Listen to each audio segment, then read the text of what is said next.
American Comics. Spider-Man from Gotham City. Chapter 1. Where did I swing to? Is this still New York? The figure in red and blue looked around. Skyscrapers stood like a dense forest, and the lead gray sky was like a giant curtain, heavily shrouding the city.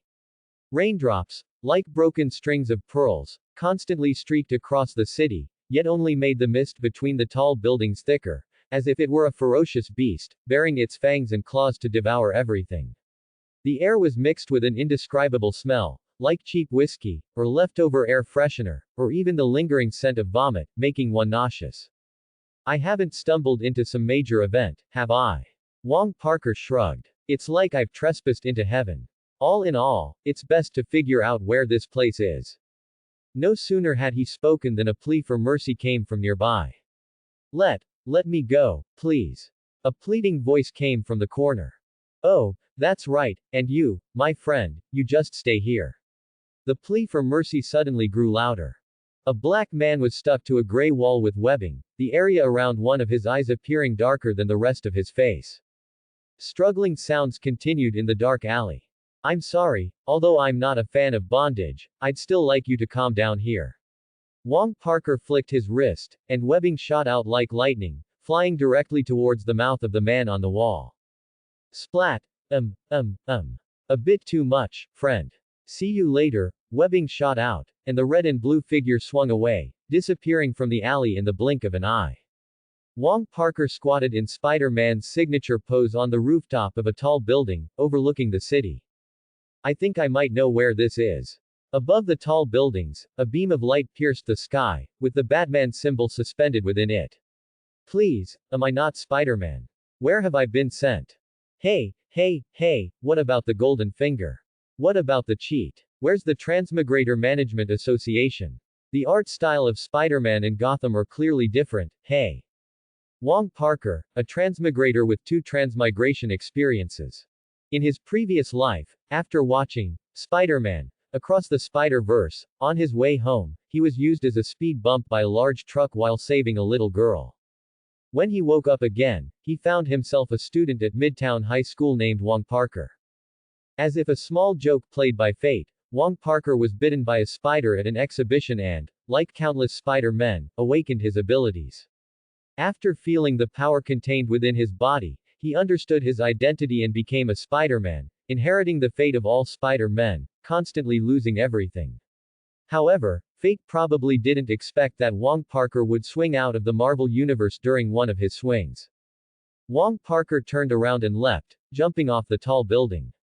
The next second, the sound of webbing spraying came, and webbing shot from below to another tall building, followed closely by a red and blue figure. There are still many audiences here who don't know me. Okay, let's do this one last time. My name is Wong Parker.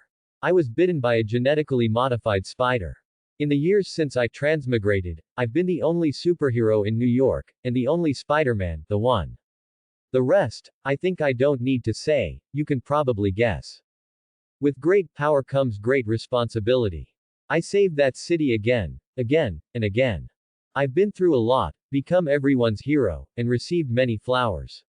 Of course, and inevitably, I also have Spider-Man's exclusive J. Jonah Jameson. And wonderful memories with the citizens are naturally indispensable. I saved Gwen, although she is no longer my Gwen. Sorry, neither I before transmigration nor I after transmigration was prepared. Of course, Harry in this universe escaped his genetic disease, but he and I still fell out. Perhaps this is the fate of Spider-Man, always losing everything. I was beaten by Dr. Lizard, elbowed by Green Goblin, and knocked down by Sandman with his sandbag-like fists. And I still couldn't escape one law: most Spider-Men are poor. Like other Spider-Men, despite my best efforts, my uncle and Aunt May eventually left me. But even after all this, I am still Spider-Man. Who could refuse? I've already been assimilated. Or perhaps I was already Spider-Man when I flew out to save the little girl. But now, for reasons I don't know, I've come to Gotham. Although this isn't the Gotham I remember, the level of madness is the same. The simple folk of Gotham City live up to their reputation. Don't worry everyone, so far I haven't been checked by a pervert in a tight suit in the middle of the night, nor have I had my face made up by a green-haired, purple-suited delinquent. But Gotham was generous enough to give me a beginner's gift package, a robbery, or rather, being robbed. Thanks for the welcome gift, I'm quite satisfied. At least it's not like others who encounter parademons riding their faces as soon as they get out of the car, or see the Flash sacrificed. Alright, my introduction is over. Among Spider-Men, I shouldn't be too talkative. Welcome to my story. Speaking of which, if I want to figure out what universe this is and what time period, the best way is still to interact with the plot characters. Thick clouds obscured the moonlight, and Wong Parker was a bit unsure of the current time. He thought that it would be too abrupt to visit Batman uninvited, and he didn't want to be regarded as a dangerous person by Batman as soon as he arrived in Gotham, although it was bound to happen eventually. In the distance, the bat signal still hung high in the air. Wong Parker's masked face curved into a smile. It seemed there was a more convenient way now. Wong Parker turned towards the distant bat signal and quickly swung towards it. The view from the top floor of the police station was very charming. Standing on the rooftop of the Gotham Police Department, it felt as if the entire world was within sight. In the distance, skyscrapers stood in dense rows, and the bustling streets were crowded with people coming and going. The Gotham Police Department was ideally located, high in the city, offering a panoramic view of the entire prosperous Gotham City. Similarly, it also allowed the entire Mad Gotham to see this bat signal. Wong Parker saw the figure under the bat signal from afar. The crisp police uniform on the figure looked very proper, and the cigarette in his mouth burned continuously. The anxiety and tension on the man's face could not hide his haggard look. He took a deep drag, seemingly wanting to ease his anxiety. It was obvious that he was James Gordon. James Gordon, director of the Gotham Police Department, Batman's loyal ally, one of the Iron Triangle Alliance, an idealistic and ambitious police officer, known as the Light of Gotham, and one of the few people Batman trusted in Gotham. Wong Parker quietly moved behind him and suddenly spoke. "Don't you feel cold waiting for Batman here?" Wong Parker's words startled Gordon. Gordon's right hand instinctively and quickly reached for his holster, seemingly about to draw his pistol and aim it at the red and blue figure in front of him. "Who are you?" As Gordon drew his gun, webbing shot out from Wong Parker's hand, undoubtedly hitting its target. The gun in Gordon's hand was knocked away by the webbing the moment he aimed. Don't be nervous, I'm not some supervillain. At least look at my skin color before you draw your gun, officer." Gordon did not respond to Wong Parker's words, his expression remained tense. At this moment, Wong Parker was a bit distracted because his eyes reflected another scene. Host detected interacting with plot character, system awakening. James Gordon detected, plot point +1. Host panel awakened. Wong Parker's face showed joy. Had the cheat finally arrived? My golden finger has finally appeared. Perhaps I've found a way to escape Spider-Man's fate. Wong Parker muttered to himself. Gordon noticed the man in front of him was distracted, but he remained on high alert.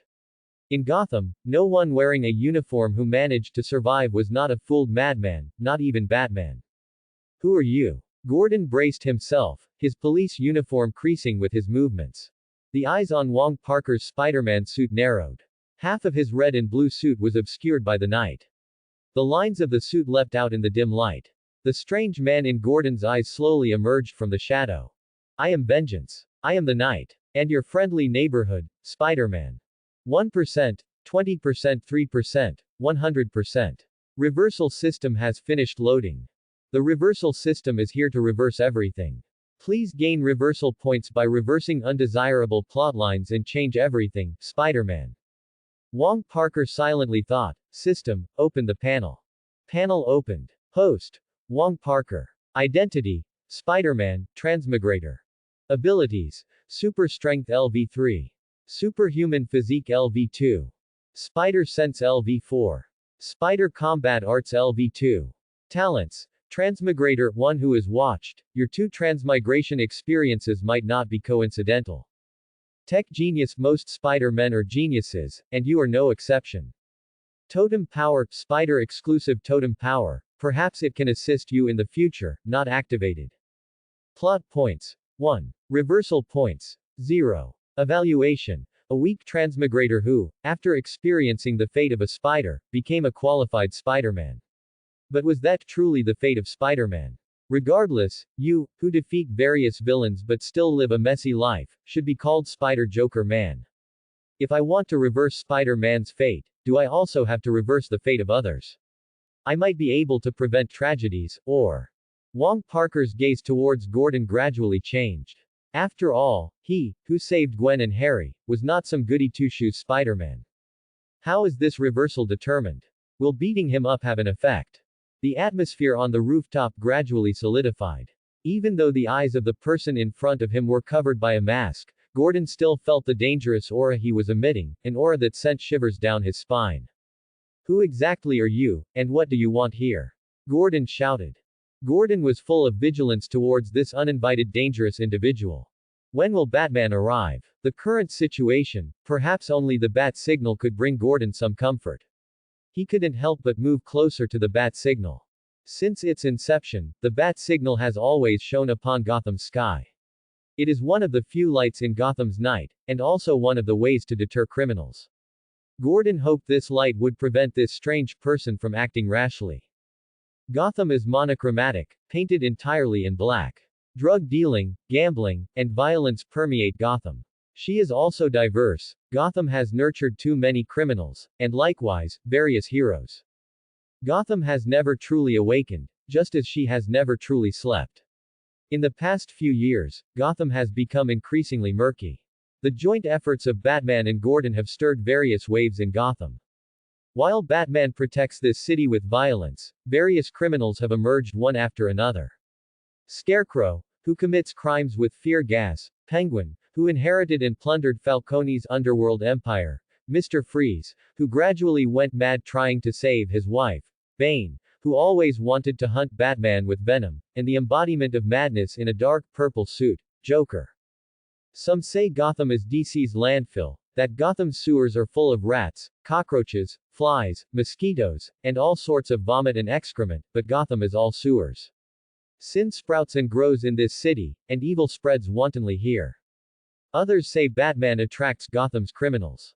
Without Batman, there would be no Joker. Without Batman, there would be no endless stream of super criminals. Gotham's evil might not have arisen out of thin air. From the moment Batman was born, he tore through Gotham's sky in a non-human form. Joker's madness might truly stem from this. He is like the opposite of Joker. No Batman, no Joker. Wong Parker suddenly shivered. Gotham's cold seemed to penetrate to the bone, and the battlesuit didn't provide Spider-Man much warmth. I definitely need to thicken this suit later, Wong Parker muttered to himself.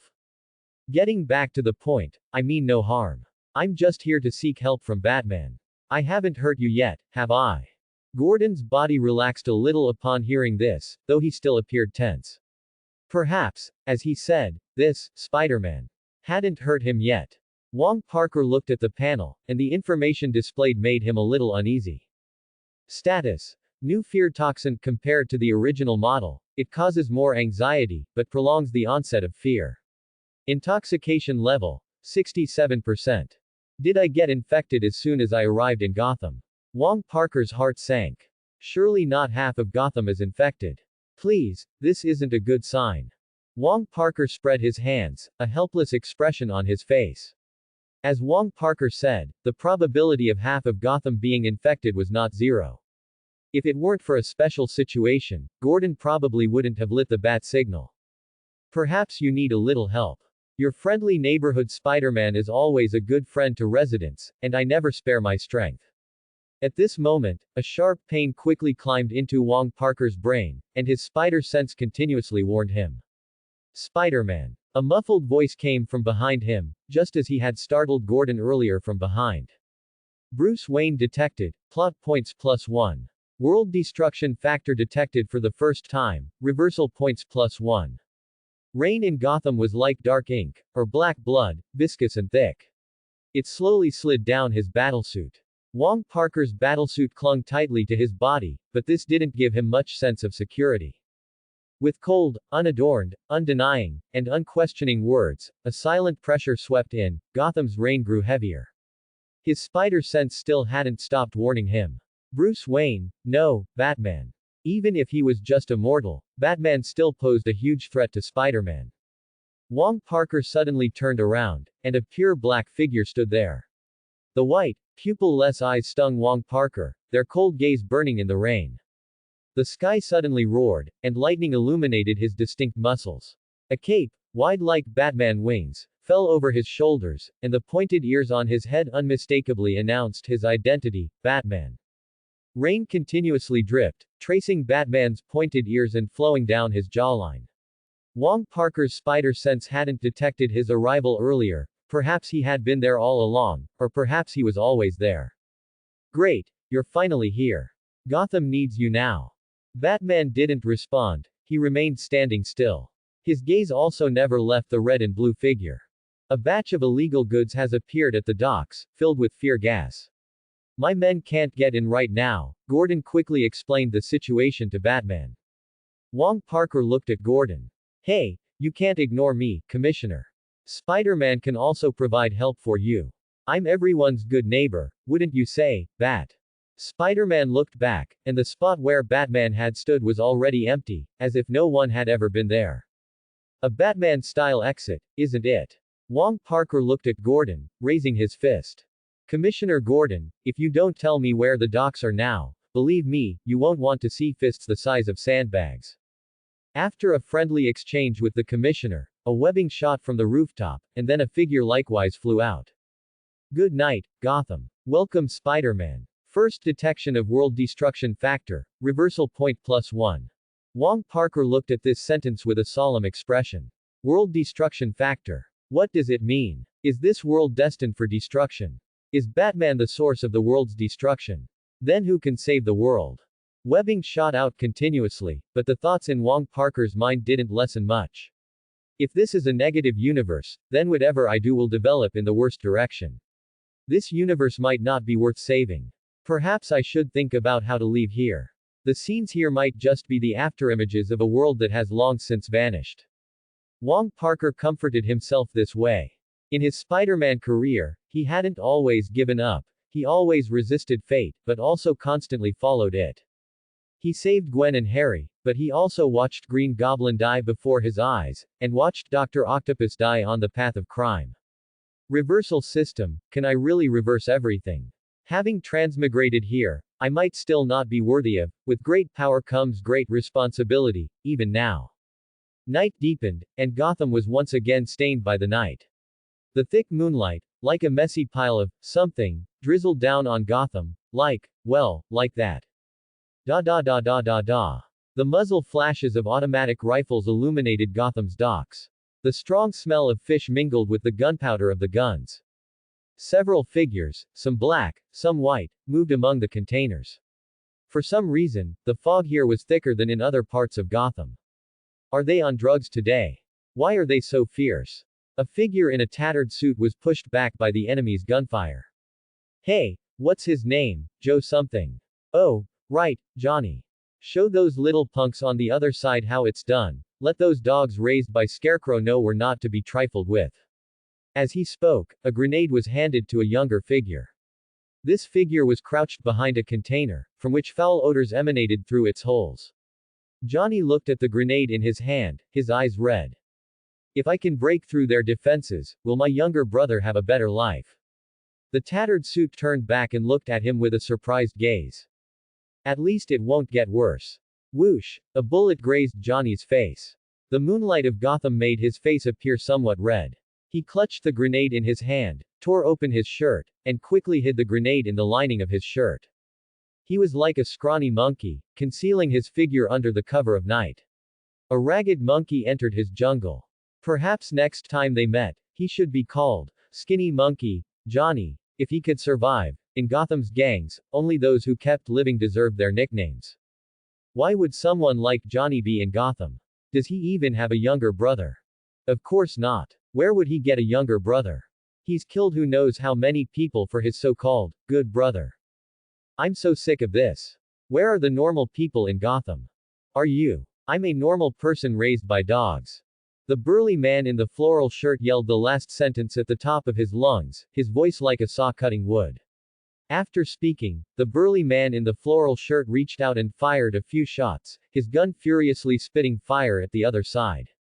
Da da da da. Gunfire was the theme song of the night, and the pervasive smoke was the accompaniment to the gunfight. The most regrettable yet fortunate thing was that tonight there were only performers, no audience. Gotham was like this, everyone was crazy.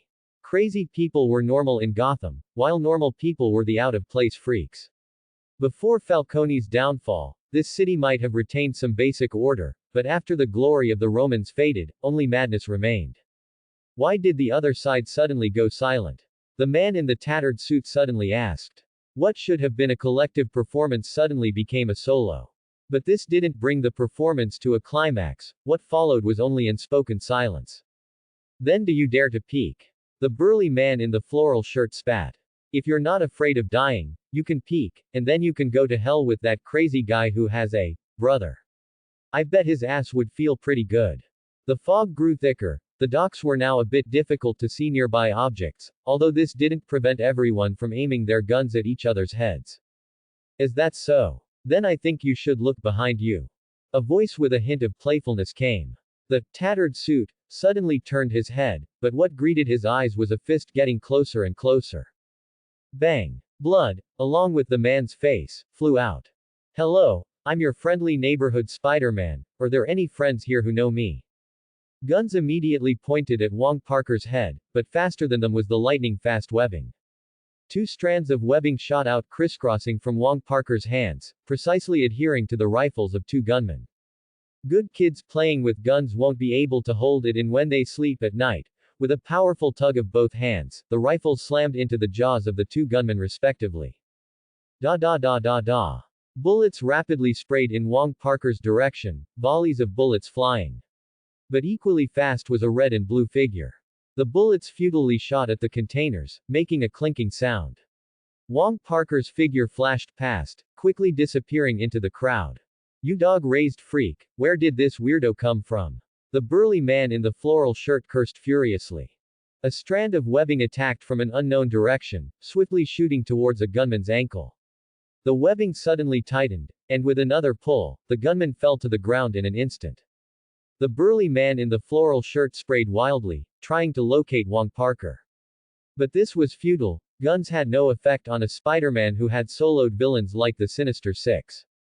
However, the muzzle flashes did provide illumination. Several guns swept towards Wong Parker's position. Wong Parker stood there, dumbfounded. In the eyes of the burly man in the floral shirt and his subordinates, this weirdo in pajamas seemed to be scared by the net of bullets before him. Contrary to expectations, Wong Parker's figure continuously dodged the bullet attacks in a strange posture as the bullets flew. The scorching bullets grazed his body every time, but this heat, no matter how many times it came, could not break Wong Parker's composure. Wong Parker's hands twitched, and several streams of white sticky liquid shot out rapidly. This time, the white sticky liquid was aimed at the few remaining gang members. Slap, slap, slap. The webbing hit continuously, and the burly man in the floral shirt and his subordinates gradually lost their combat capability.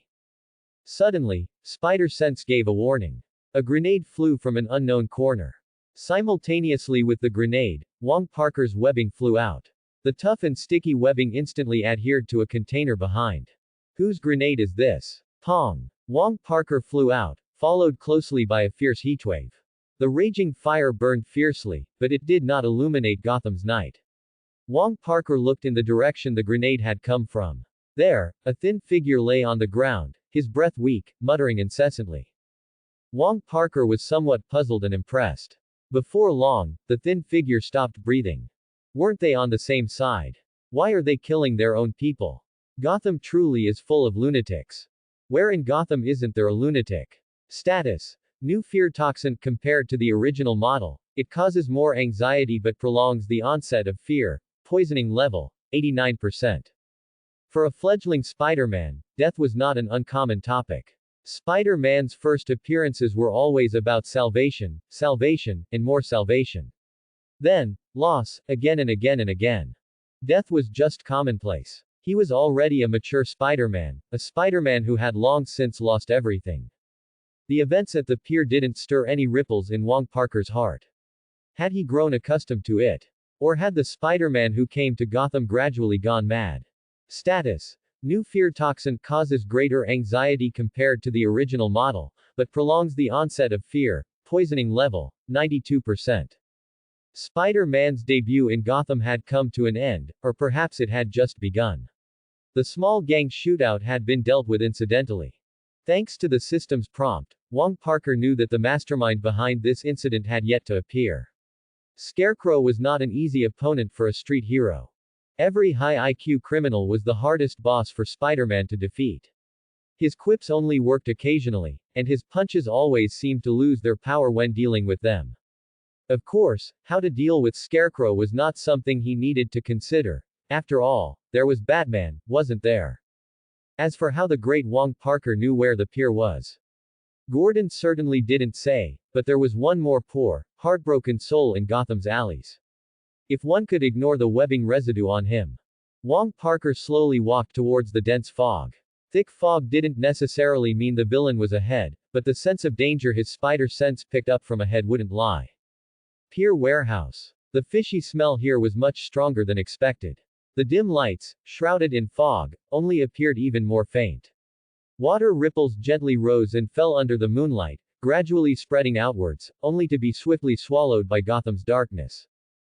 Fog permeated the surroundings, and a faint, ethereal aura slowly outlined the warehouse's contours. Batman! Ha ha ha ha ha ha Bat-man!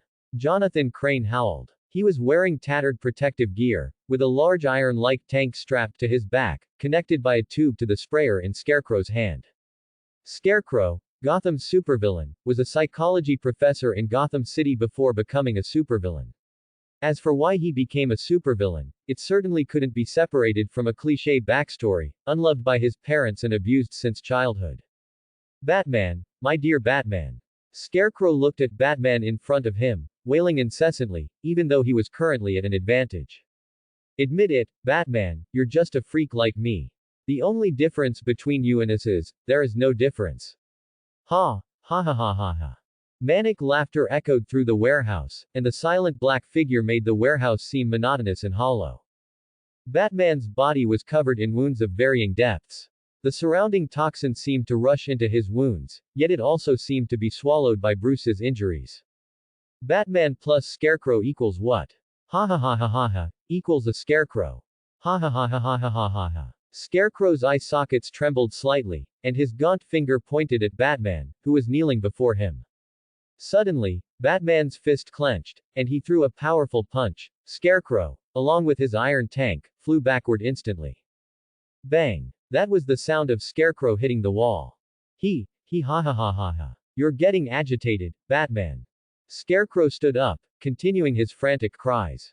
His straw protective suit shook constantly with Scarecrow's movements, making a rustling sound as a clump of straw dragged on the ground. He continued to point his finger at Batman, even though it had been bent by Batman in their previous confrontation. Batman's cape lay disheveled on the ground, his gas mask, part of his battle suit, was already badly damaged.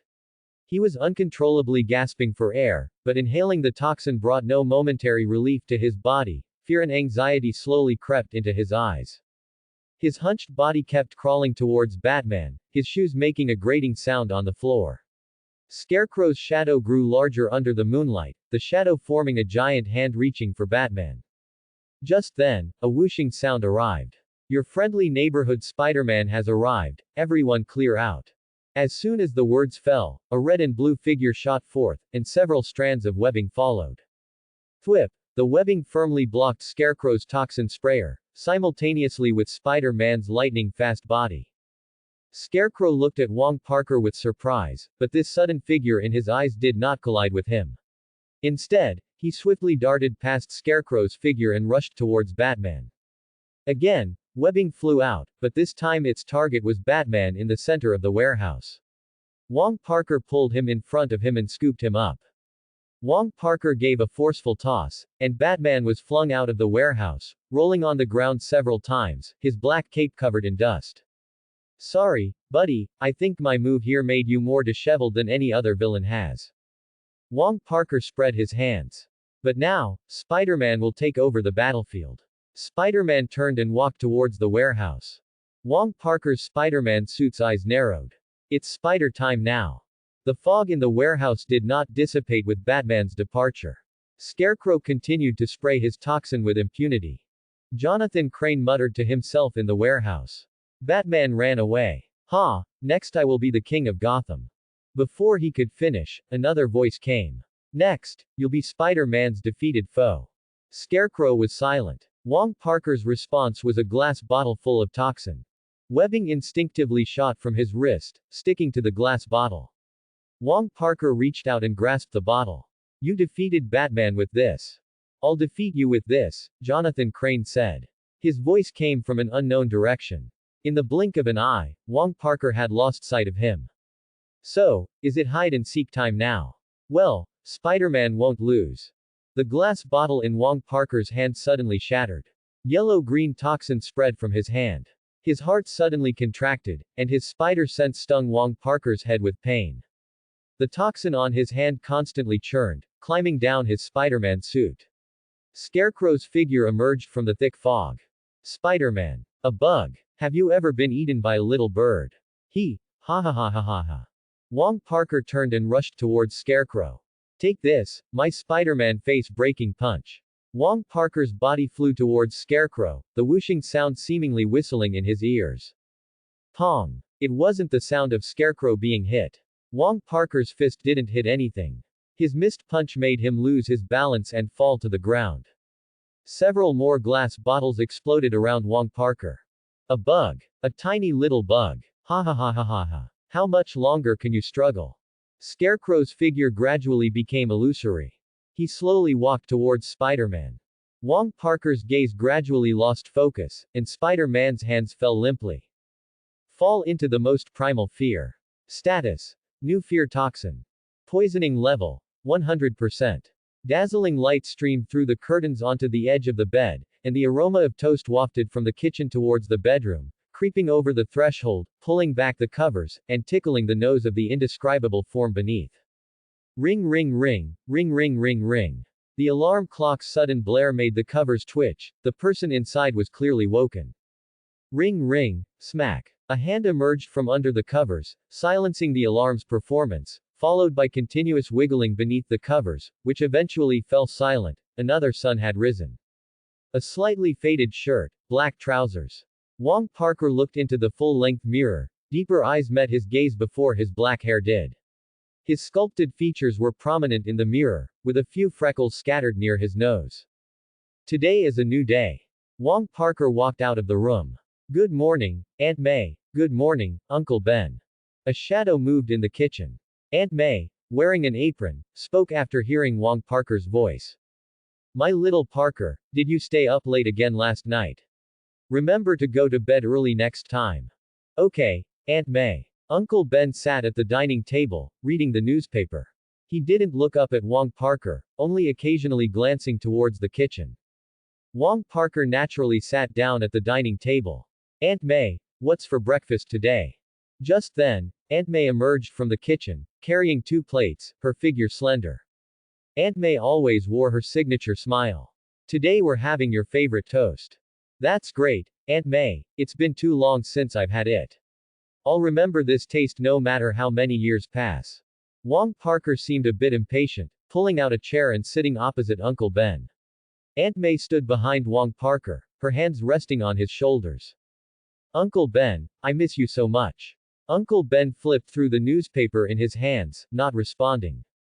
Wong Parker lowered his head, eating his toast, and then said again, Aunt May, I miss you too. The person behind him also didn't respond. Wong Parker looked at the toast on his plate, reached for his knife and fork, and continued to slowly cut it. Streaks of blood gradually appeared on the plate, the dining table became old and dilapidated, and the newspaper in Uncle Ben's hands slowly became soaked with blood. But Wong Parker's hands still didn't stop cutting the toast, as if nothing had happened, yet his trembling hands showed his inner turmoil. Aunt May's hands, gripping his shoulders, tightened continuously, her fingernails slowly becoming sharp. Wong Parker's shoulders were pricked with pain. Why didn't you save me, my child? Why did you watch me die? Wong Parker's hands paused. I'm sorry, Aunt May, I just. Uncle Ben, across the dining table, slammed the newspaper onto the table. He roared, then why didn't you kill that school bully who kept picking on you? As Spider-Man, why did you only teach him a lesson? Do you know he later killed me? Uncle Ben looked at Wong Parker. His face was long gone, leaving only a swollen, burnt face, if it could even be called a face. Answer me. Wong Parker. Wong Parker was speechless. Drops of blood seeped from the hands on his shoulders, soaking his clothes. My little Parker, why didn't you choose Aunt May then? Aunt May's fingernails dug into Wong Parker's shoulders with her words. She violently shook Wong Parker's shoulders, and dark blue veins slowly protruded from her hands. Why didn't you choose me? Aunt May cried out tragically, or a bunch of strangers you don't even know more valuable than your Aunt May. I know, Aunt May, it was my cowardice that caused everything. I wasn't strong enough. Your tragedy might truly be the price of my defiance against fate. Wong Parker completely lowered his head. He dared not look at Uncle Ben's and Aunt May's faces anymore. Years of living together had already broken through the transmigrator's defenses. He wasn't as cold-blooded as he thought. He suddenly stood up and shouted at Uncle Ben, "It was you who taught me that with great power comes." Before he finished speaking, another voice came from behind Wong Parker. Oh, my little spider, why are you telling fairy tales?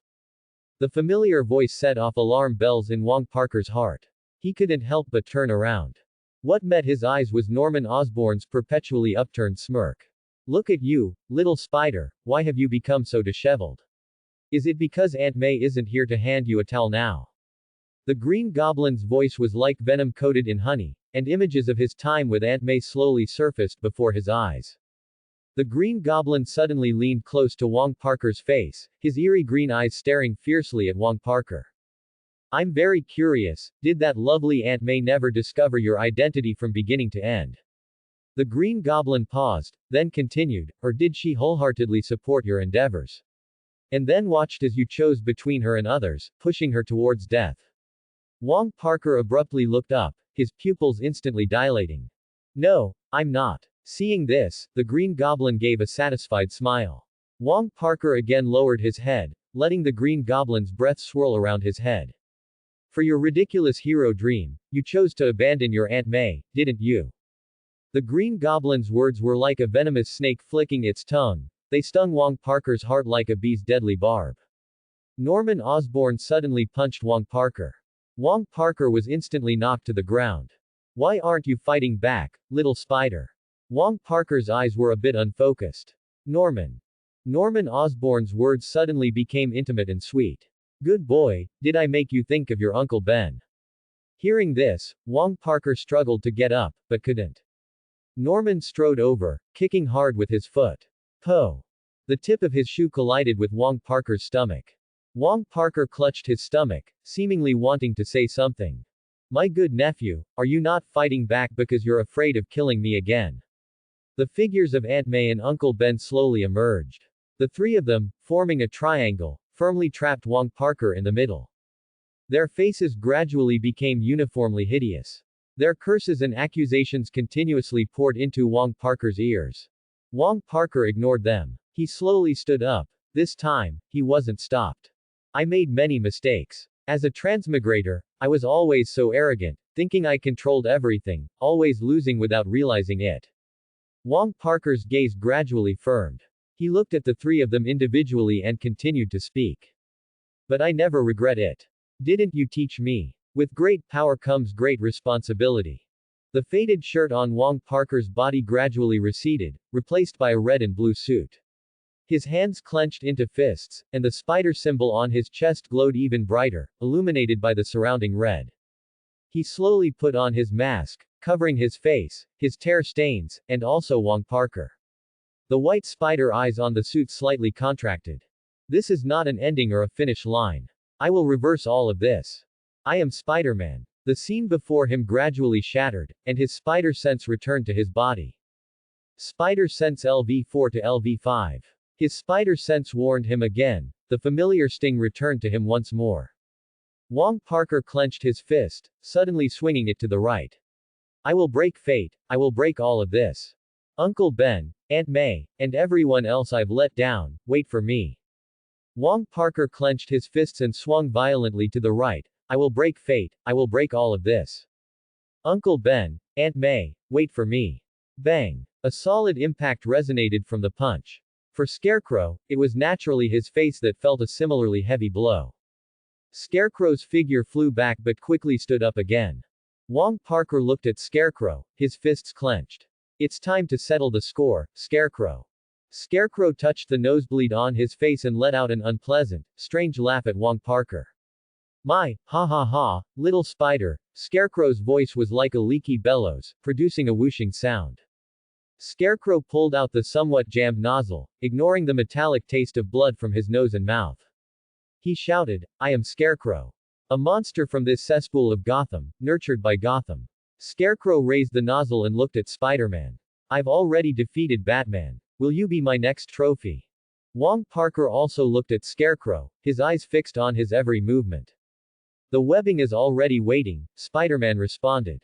These two sentences were like declarations of war to each other, both understanding without words. I hope your mouth is as tough later as it is now, Scarecrow retorted to Spider-Man. The nozzle sprayed continuously, and yellow-green poisonous gas gushed out, quickly engulfing the ground. The gas billowed, smoke swirled, and the canisters on Scarecrow's back emitted mechanical whirring sounds. Denser poisonous gas flowed out from behind him. Wong Parker stood still, closing his eyes. His spider sense was maxed out, and instinct took over his body. Now, a gas grenade flew from Scarecrow's hand. The gas grenade smashed against the suit, shattering instantly, and the poisonous gas inside spilled out. Wong Parker ignored it, his body suddenly surging forward, faster than expected, faster than anyone present could have imagined. The poisonous gas did not hinder the spider's hunt. Why is there no reaction at all? Scarecrow yelled. Webbing suddenly stuck to Scarecrow's chest, pulling him in. Jonathan tried to dodge but to no avail. His body involuntarily flew towards Wong Parker. A heavy punch landed squarely on Scarecrow's head, and the immense force sent Jonathan Crane flying backward like a kite with a broken string. Scarecrow was slammed hard against the warehouse wall. Webbing shot out continuously, and Scarecrow's body was quickly covered in webbing. As the game over. It seems a bit too easy, Wong Parker felt a slight relaxation. But soon, the sound of webbing tearing came. A scythe, from who knows where, suddenly ripped through the spider's webbing from the inside out. Oh, my little spider, it seems you're about to take me down. Scarecrow let out a strange cry. He casually swung the scythe in his hand and held it up to Spider-Man's neck. How should I deal with you? Wong Parker remained silent, looking at him and beckoning with his finger. Round 2 has begun. After speaking, Scarecrow picked up the nozzle and sprayed some liquid onto the scythe. The poisonous gas coiled around the blade. Venom roasted spider. That dish name doesn't sound bad. Scarecrow charged at Spider-Man. The scythe swung towards Spider-Man's neck. Wong Parker dodged, narrowly avoiding the scythe's slash. Doesn't sound great. Webbing flew towards the nozzle. Wong Parker tried to prevent Scarecrow from wantonly spraying more poisonous gas. Venom isn't a good word. The word, venom, made Wong Parker feel a bit nauseous. Spider-Man and Venom. That wasn't a pleasant combination of words. For a qualified Spider-Man, Scarecrow's fighting technique was too poor. Wong Parker didn't take it seriously. But if the spread of the poisonous gas wasn't handled properly, the situation, which had been so hard to turn around, might return to square one. The webbing's effect in this battle was somewhat negligible. No matter how many times, it would be torn apart by the scythe. After this incident, I must improve the strength of my webbing, Wong Parker secretly vowed. Wong Parker once again dodged Scarecrow's scythe swinging towards his body. Seeing no success for a long time, Scarecrow grew a little impatient. Little spider, do you only know how to dodge? That doesn't meet the standards of a hero. I can't really be called a hero right now, Spider-Man responded. A punch was thrown, and Scarecrow couldn't dodge in time, getting hit in the nose again. Man. Scarecrow wailed. Scarecrow staggered a bit from the punch. The canisters on his back were exposed to Spider-Man. Seizing the opportunity, Wong Parker punched the canisters. With a pong, the canisters were smashed open. The poisonous gas completely leaked out, and Wong Parker immediately held his breath. Cough, cough, cough, cough, cough, cough. Scarecrow was feeling quite uncomfortable from the poisonous gas. The filter mask on his face had already been smashed to pieces by Spider-Man's repeated punches earlier. Now, Scarecrow couldn't stop his tears and snot. They mixed with blood, making him look like a maggot from Gotham sewers. It was at this moment that Scarecrow realized Spider-Man had merely been playing with him the whole time. If he wanted to, the man who could smash an iron can with one punch could just as easily smash his head with one punch, and such a man was not afraid of the poisonous gas at all. The poisonous gas slowly seeped into his nasal cavity. His broken nose was the best pathway for the gas. The scythe in his hand slowly lowered. Under the massive erosion of the poisonous gas, he no longer even had the strength to lift the scythe. No, Spider-Man, Scarecrow's voice suddenly became unusually gentle. Yes, you've proven your strength. The entire Gotham is in your hands, isn't it? Someone as powerful as you, unafraid of poisonous gas, and you've defeated me. Even Batman was merely my defeated foe. Such a cloying tone reminded Wong Parker of Green Goblin. Wong Parker stopped his actions upon hearing this. Yes, well done. As long as we unite. Wong Parker said nothing, just watching him. Scarecrow's whispers continued to echo in his ears, like the serpent tempting Adam. Yes, that's right, you will become the king of Gotham, won't you? It just needs a little help.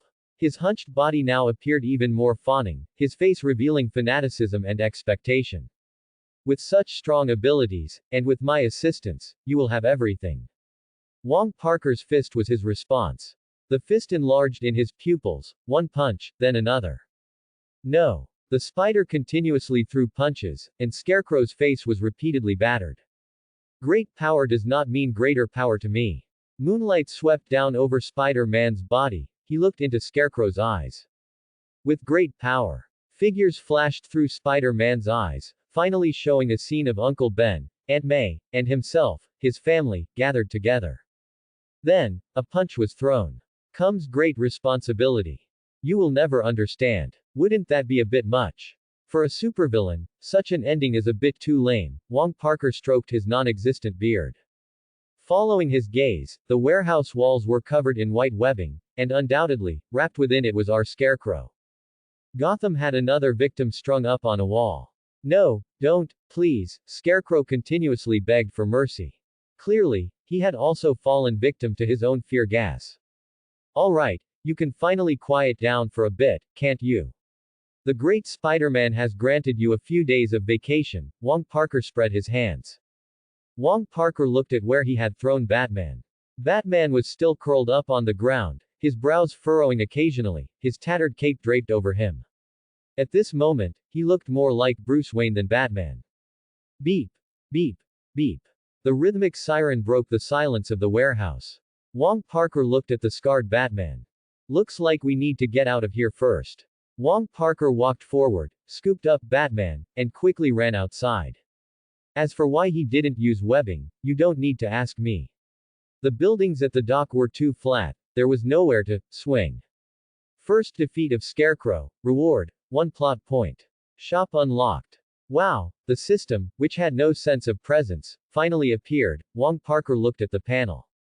Host, Wong Parker. Identity, Spider-Man, Transmigrator. Abilities, Super Strength LV3, quite good among street heroes.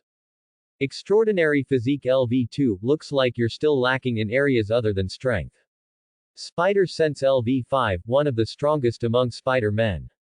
Spider Combat Arts LV2, are you tying webbing to your hands and trying to overwhelm a master with wild punches? Talents, Transmigrator, the one being watched, your transmigration might not be a coincidence. Tech Genius, most Spider-Men are geniuses, and you are no exception. Totem Power, Spider-Man's exclusive totem power, perhaps it can assist you in the future, not yet activated. Plot points. 2. Reversal points. 1. What are plot points for? Wong Parker asked. Plot points can be used to purchase items from other worlds in the shop. Please, host, reverse the fate of the world through the power of other worlds. Open System Shop. A blue panel slowly unfolded. Today's items. Spider-Ham's Hammer, disposable, 100 plot points. Note. A children's Spider-Man hammer. Perhaps you can use it to smash enemies flat. Adapted symbiote. 50 plot points. Note.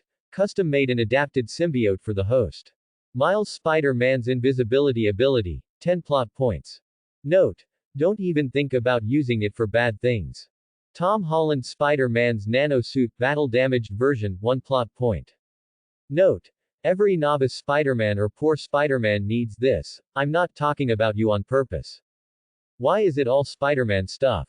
The shop will unlock new character abilities after the host reverses the first important plot. Looks like I have no other choice, do I? I don't have money for talcum powder right now. Wong Parker patted his non-existent pockets. Spider-Men are all poor. He sighed and bought Tom Holland Spider-Man's suit. How do I use it? Just tap the Spider-Man logo on your body. Wong Parker tapped the logo on his body. A silvery gray liquid slowly emerged from the spider logo. Nanobots moved rapidly, constantly flowing and constructing, weaving over Wong Parker's body. The old Spider-Man suit, worn from fighting, disappeared, replaced by a cold yet agile metallic luster. This suit might provide a lot of help to a newcomer Spider-Man. Of course, the suit also brought him many new experiences, as Wong Parker wasn't like the Spider-Men who could afford a nano suit. What are reversal points? What did they do, and how do I reverse the world's ending? Reversal points allow the world to provide necessary assistance to the host. Please strive to reverse everything. Batman slowly woke up. An indescribable smell entered his nose.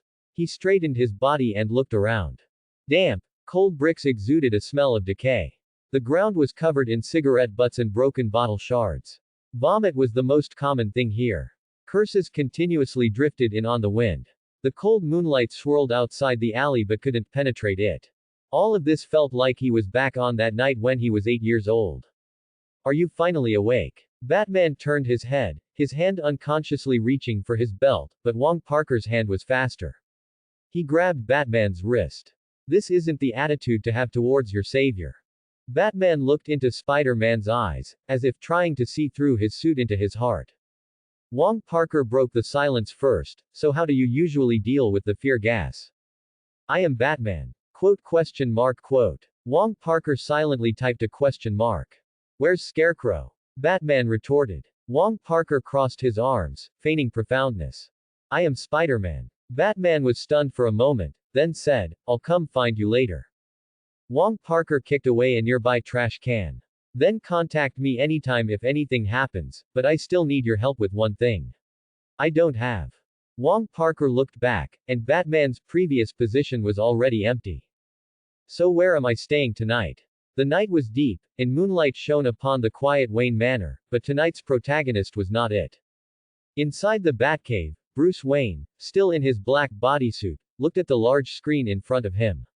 The screen displayed surveillance footage from various parts of Gotham. A red and blue figure continuously swung through it. Batman focused his gaze, the video playback speed continuously decreased, and the video recording time kept rewinding, until the alley where Spider-Man appeared. At this moment, a figure walked from behind Batman.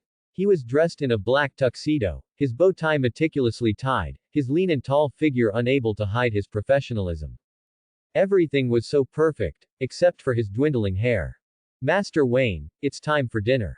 Alfred pushed the sandwich in his hand towards Batman.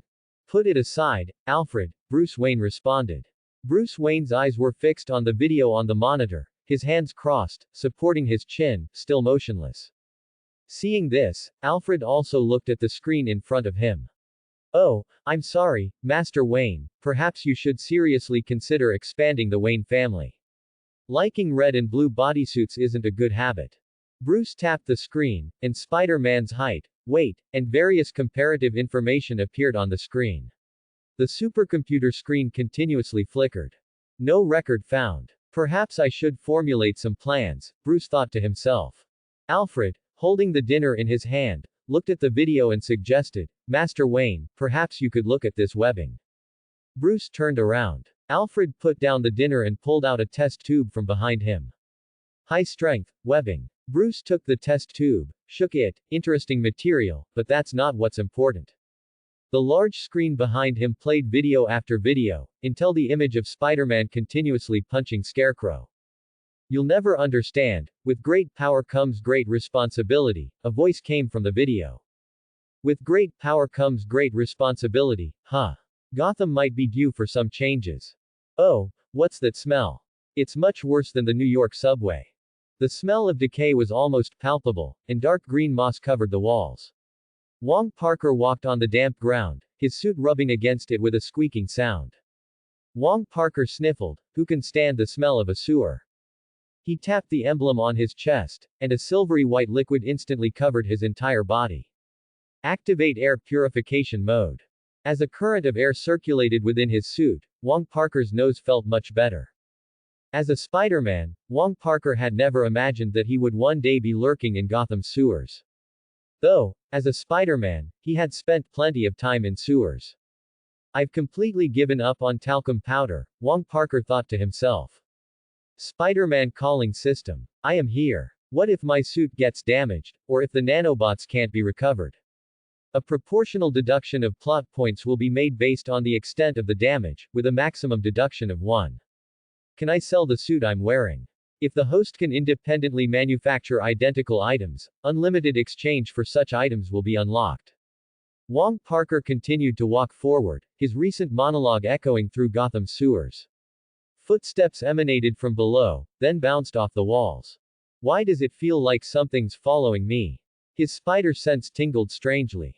Ever since his spider sense reached level 5, Wong Parker had been constantly on edge, perhaps because he had just upgraded and hadn't fully remastered its use.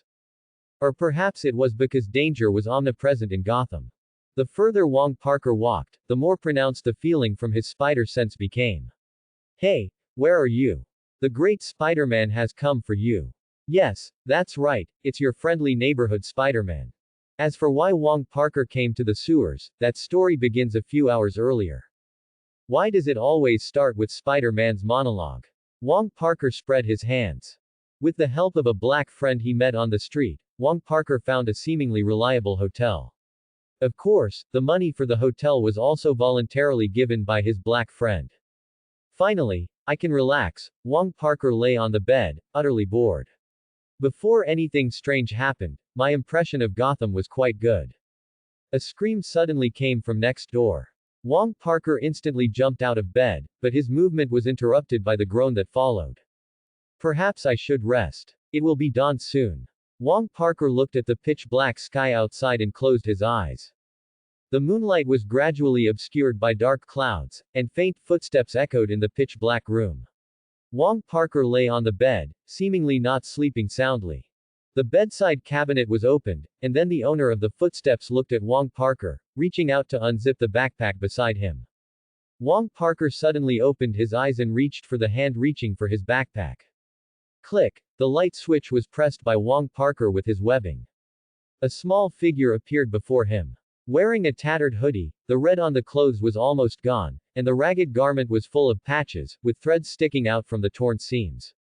Can this even pass censorship? Why does Gotham have a Little Red Riding Hood breaking into a hentai Spider-Man's room storyline? Wong Parker couldn't help but complain as he looked at the figure in front of him. At that moment, a small voice came. I'm sorry. I didn't mean to, please let me go, please. Wong Parker looked at the little girl and asked her, what were you trying to steal from me? I just wanted some food, please, Jason hasn't been back for 2 days, and everyone needs food. Thump, thump, thump. Hello, sir, do you need any assistance? Wong Parker replied, yes, a thief broke into my room. Seeing this, the little girl broke free from Wong Parker's hand and quickly fled towards the window. She leapt up and disappeared from the room in the blink of an eye. Click. The door was opened. What emerged from the door first was not the hotel attendant's body, but a pitch-black gun barrel. The gun barrel seemed to have eyes, as it scanned its surroundings, confirming that the room was still safe. Then, a body slowly emerged. Sir, are you all right? I apologize for this experience. Wong Parker looked at the dark muzzle. It's fine, sir, just a thief who got scared away. I'm perfectly all right. All right, sir, have a pleasant rest. With that, the attendant turned and left the room, carefully closing the door behind him. The public sentiment in Gotham is truly excellent, even if it looked like they wanted to deal with both me and the thief, Wong Parker shrugged. Sure enough, the great beautiful countries of every world have similarities. The moonlight shone on the hotel wall, and a figure climbed out of the hotel. If anyone had seen it, they would surely have lamented that Gotham had gained another eccentric.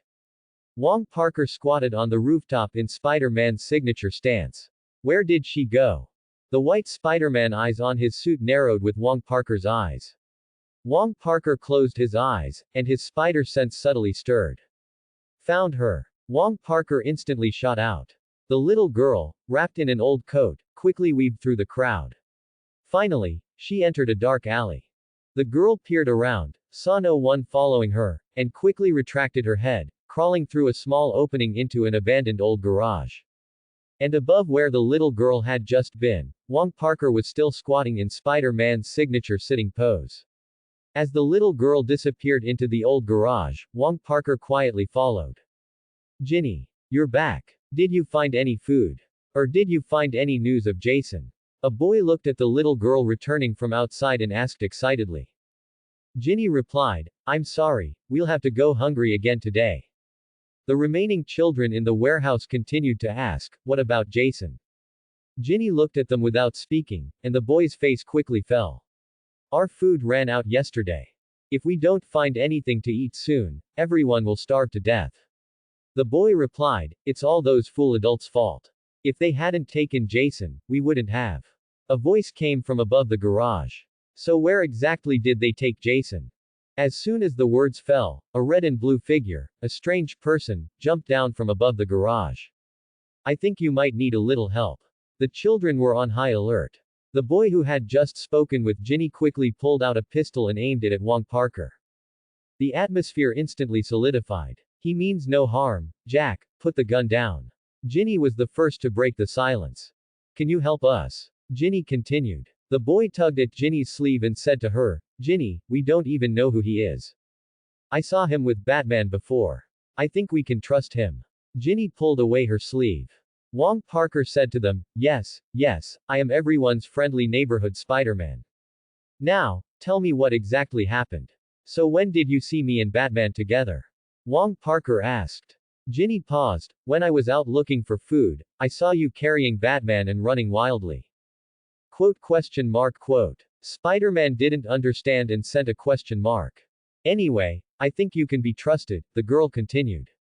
I actually found out where Jason was taken these past few days. The little boy's face showed the first hint of a smile since his appearance. Really? So where exactly was Jason taken? Ginny looked back at Jack. It's very dangerous there, Jack. Jason's shoe was dug out by the underground pipe workers. It and other trash clogged the pipes. But we clearly could. Jack's face flushed, but his words were interrupted by Wong Parker. So isn't the most suitable person here already? Wong Parker gave a thumbs up and pointed to himself. Your friendly neighborhood Spider-Man will solve everything. Don't worry, just tell me which part of the sewer it is. With that, Wong Parker's finger pointed to the sky, and webbing shot towards the ceiling. Time returned to the present. Hey, where are you guys? The great Spider-Man is here for you. Yes, that's right, it's your friendly neighborhood Spider-Man. Friendly neighborhood Spider-Man. Spider-Man. Man. The voice echoed, but it only made the sewer more silent. Alright, another Spider-Man style monologue beginning, Wong Parker muttered, perhaps just to bolster his courage. Buzz. Buzz. His spider sense twitched. Oh, it seems the great Spider-Man has found the right place. Visible excitement appeared on Wong Parker's face, though no one outside could see anything. Wong Parker became vigilant, his footsteps gradually slowing. He had a bad feeling. This feeling was like being targeted by a higher-level predator in the food chain. This reminds me of unpleasant memories, the successor is not that easy to deal with. Splash. It sounded like scales scraping through water. Bubbles constantly floated in the distant waterway, and Spider-Man stood ready. The bubbles suddenly disappeared, and the sewer lost all sound. Wong Parker's legs were tensed, ready to spring into action. Suddenly, boom, a giant creature leapt out of the water, its gaping maw heading straight for Spider-Man. Lizard Man. Wong Parker flicked his wrist, and as the giant creature leapt out, Webbing shot backward, pulling Wong Parker backward. A green figure slowly stood up, its yellow vertical pupils fixed on Wong Parker. It seems DC also has its own lizard man now. Gotham's Great Lizard. What do you think of that name? The other party did not respond. Dark green scales stretched across his body, and a massive tail swayed slowly behind him. Water slicked down his scales and dripped onto the ground. Killer Croc looked at Wong Parker, saliva constantly drooling from his mouth. Spider. Tasty. Killer Croc staggered towards Spider-Man. Spiders aren't tasty at all. Wong Parker narrowed his eyes. Suddenly, Killer Croc moved swiftly, running towards Wong Parker with unexpected speed, his massive footsteps causing the ground to tremble slightly. But faster than him was the spider's webbing. The webbing stuck to his arms, and Wong Parker pulled hard, bringing his legs together and flying towards the crocodile. Spider-Man rider kick. Wong Parker shouted. Thud. Killer Croc stumbled from the kick. Wong Parker flipped backward after the kick, creating distance between himself and Killer Croc. Eat you. Killer Croc lunged forward, his talon sharply grasping at Wong Parker. When his talon was only half an inch from Wong Parker's throat, Wong Parker suddenly squatted down. Webbing shot out, and the webbing from both hands instantly grabbed Killer Croc's two legs. With a powerful pull, Killer Croc instantly fell to the ground. It seems the moves for Lizard Man are super effective against Gotham's Lizard Man. Wong Parker shouted excitedly. Before his words finished, a giant tail swept over. Bang! Wong Parker was swept away by the giant tail. He was slammed hard against the wall, and thin cracks appeared on the wall, which groaned in protest. It seems I'll have to handle this specially today. Wong Parker struggled to his feet. He tapped the spider emblem on his chest, and silver liquid rapidly formed his suit. Wong Parker clenched his fists and looked at Killer Croc. Now it's round 2. With that, Killer Croc attacked, his talon tearing through the air and grasping at Wong Parker. Wong Parker dodged the talon by sidestepping. At this moment, the tail swept over again. Killer Croc seemed to want to repeat his tactic. Eat you. Killer Croc roared. Wong Parker leapt backward, dodging the sweep. Taking advantage of Killer Croc's turn after the tail sweep, he threw a punch. Thump. Hammer fist. Killer Croc was slammed to the ground by this punch. Do you understand the value of Spider-Man not holding back? Wong Parker twisted his fist. Killer Croc seemed somewhat dazed, but then also seemed to regain consciousness. Where is this? Quote. Wong Parker sent a question mark. Wong Parker delivered a flying kick, and Killer Croc was instantly kicked into the waterway. Bubbles gurgled up from inside. Wong Parker clenched his fists, ready to continue beating Gotham's Lizard Man. After a long while, the bubbles disappeared. Did he just run away like that? Wong Parker said, but still didn't relax his guard. Gotham's villains are too shameless. Wong Parker actively released his spider sense to scan his surroundings. After a while, his spider sense gave no warning. It seems he really left. He turned and pointed a finger at the sewer ceiling. Gotham's Lizard Man. Get to da Z. Then he tapped the emblem on his chest again, and the nanobots instantly retracted back into the emblem. Wong Parker continued walking along the waterway. Before long, he saw several children sitting dazed on the ground, not moving. The great Spider-Man is here to save you. Wong Parker shouted. The children still did not respond, remaining dazed. Wong Parker pulled a child. Wake up, kids, you're safe now, the great Spider-Man is here. At this moment, a voice came from the corner. They're all being controlled, you can't wake them up. Wong Parker looked in the direction of the voice. A child was sitting in the same posture as the other children. As Wong Parker's gaze fell on him, the child slowly stood up. My body is a bit sore from sitting. The child's clothes were somewhat tattered, his thin build revealed his malnutrition, and the childishness on his face could not hide the gaze that did not belong to a teenager. I saw an adult saying something to a few children, and they suddenly followed that adult like puppets. Then I also followed into the sewer, and later I was discovered. In an instant, I lost consciousness. The child continuously explained what happened. As you can see, when I opened my eyes again, I was here. Congratulations, luckily you didn't turn into a girl, Wong Parker interjected. What do you mean? The child asked. Wong Parker did not answer. The child looked around. Are you a new masked vigilante? Gotham doesn't have many vigilantes. Are you talking about the great Spider-Man? Yes, I just arrived in Gotham. Wong Parker looked at the child. Suddenly, he noticed that the child's clothes had patches similar to those of Ginny's group of kids. Wong Parker asked, "Are you Jason? How do you know my name?" Jason looked puzzled. "Yes, I am Jason. Jason Todd. Yes, I'm Jason. Jason Todd." Jason Todd, the second Robin and also Red Hood, is an anti-hero under DC Comics in the United States. Before becoming Robin, Jason was a black-haired street delinquent. His mother died young, and his father was imprisoned. From a very young age, he roamed Crime Alley, surviving by stealing. That is the alley Bruce Wayne could never escape. It was Batman, not Bruce Wayne, who emerged from the alley.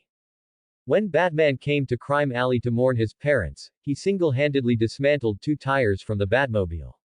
When discovered, he calmly swung a crowbar to attack Batman. Batman saw talent and aggression in this child. To help him on the right path, he sent Jason to Mrs. Faye Gunn's boarding school, only to accidentally expose her criminal activities. After some twists and turns, Batman decided to adopt Jason and train him to become the new Robin. Of course, that was all in the future. The current, Red Hood, was far from becoming the new Robin. So, Dick has already debuted. Wong Parker thought to himself. If I work hard, wouldn't Red Hood become Spider Hood?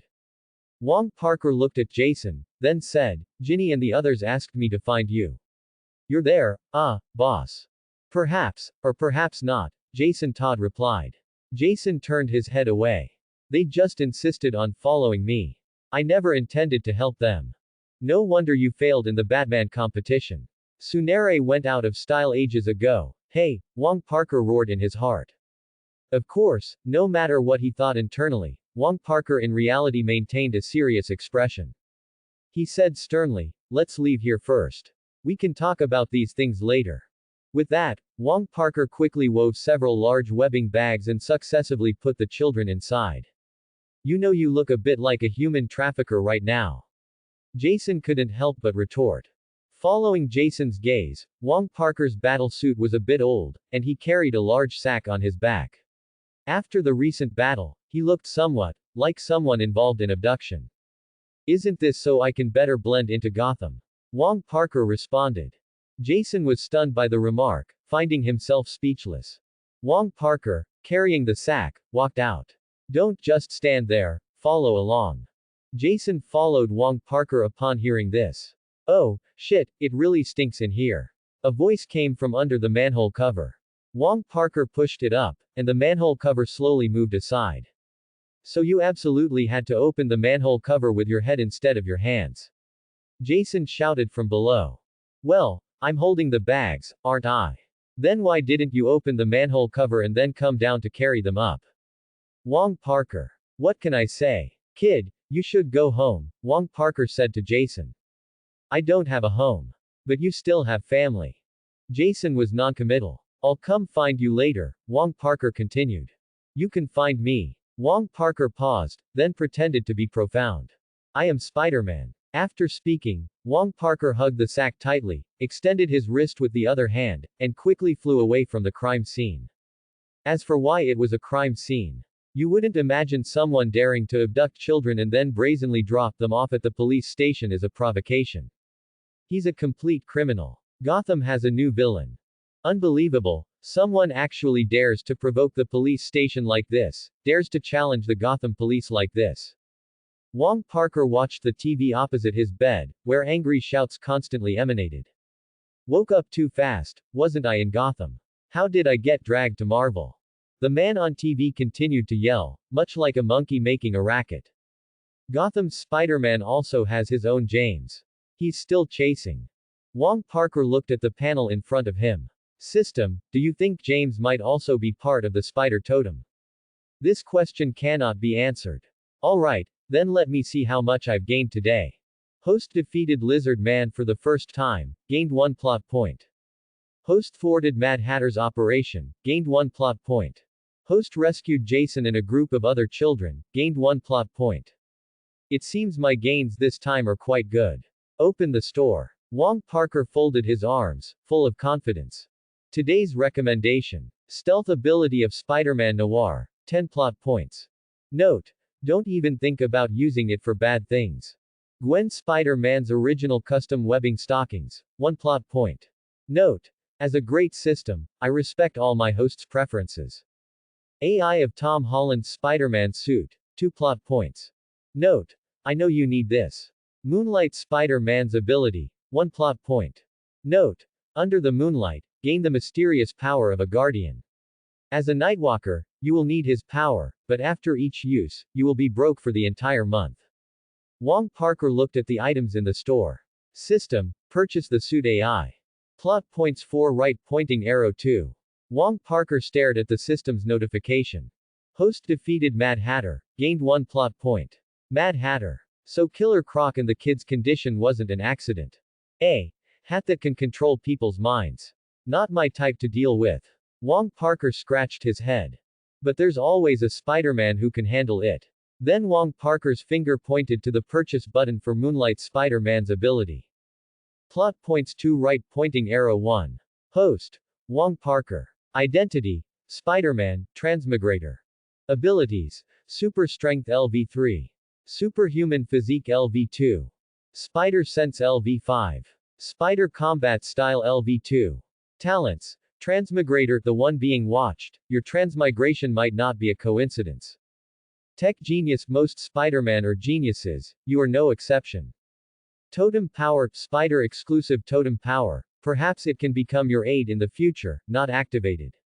Moonlight Power. The power of the moon is always white, isn't it? Of course, moonlight also means Spider-Man will always be broke.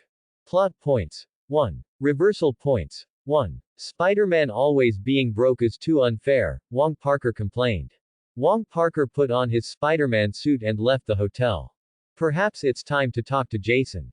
Inside the abandoned old garage. Jason, you're finally back. That's great. Cheers constantly erupted from the crowd. It's good that you're back, but everyone's running low on food. We need to figure something out together, Ginny said to Jason. Leave it to me. After all, you guys can't do anything without me, Jason said, turning his head away. Clatter. A sound came, and everyone's gaze turned. Looks like I arrived just in time. Wong Parker's figure appeared with his words. Jason, we need to talk, Wong Parker continued. Jason looked at Wong Parker. You shouldn't have come. But I still came. How about we talk somewhere else? I'm here. You shouldn't have come. But I came anyway. Jason rubbed his forehead. Didn't you call me here?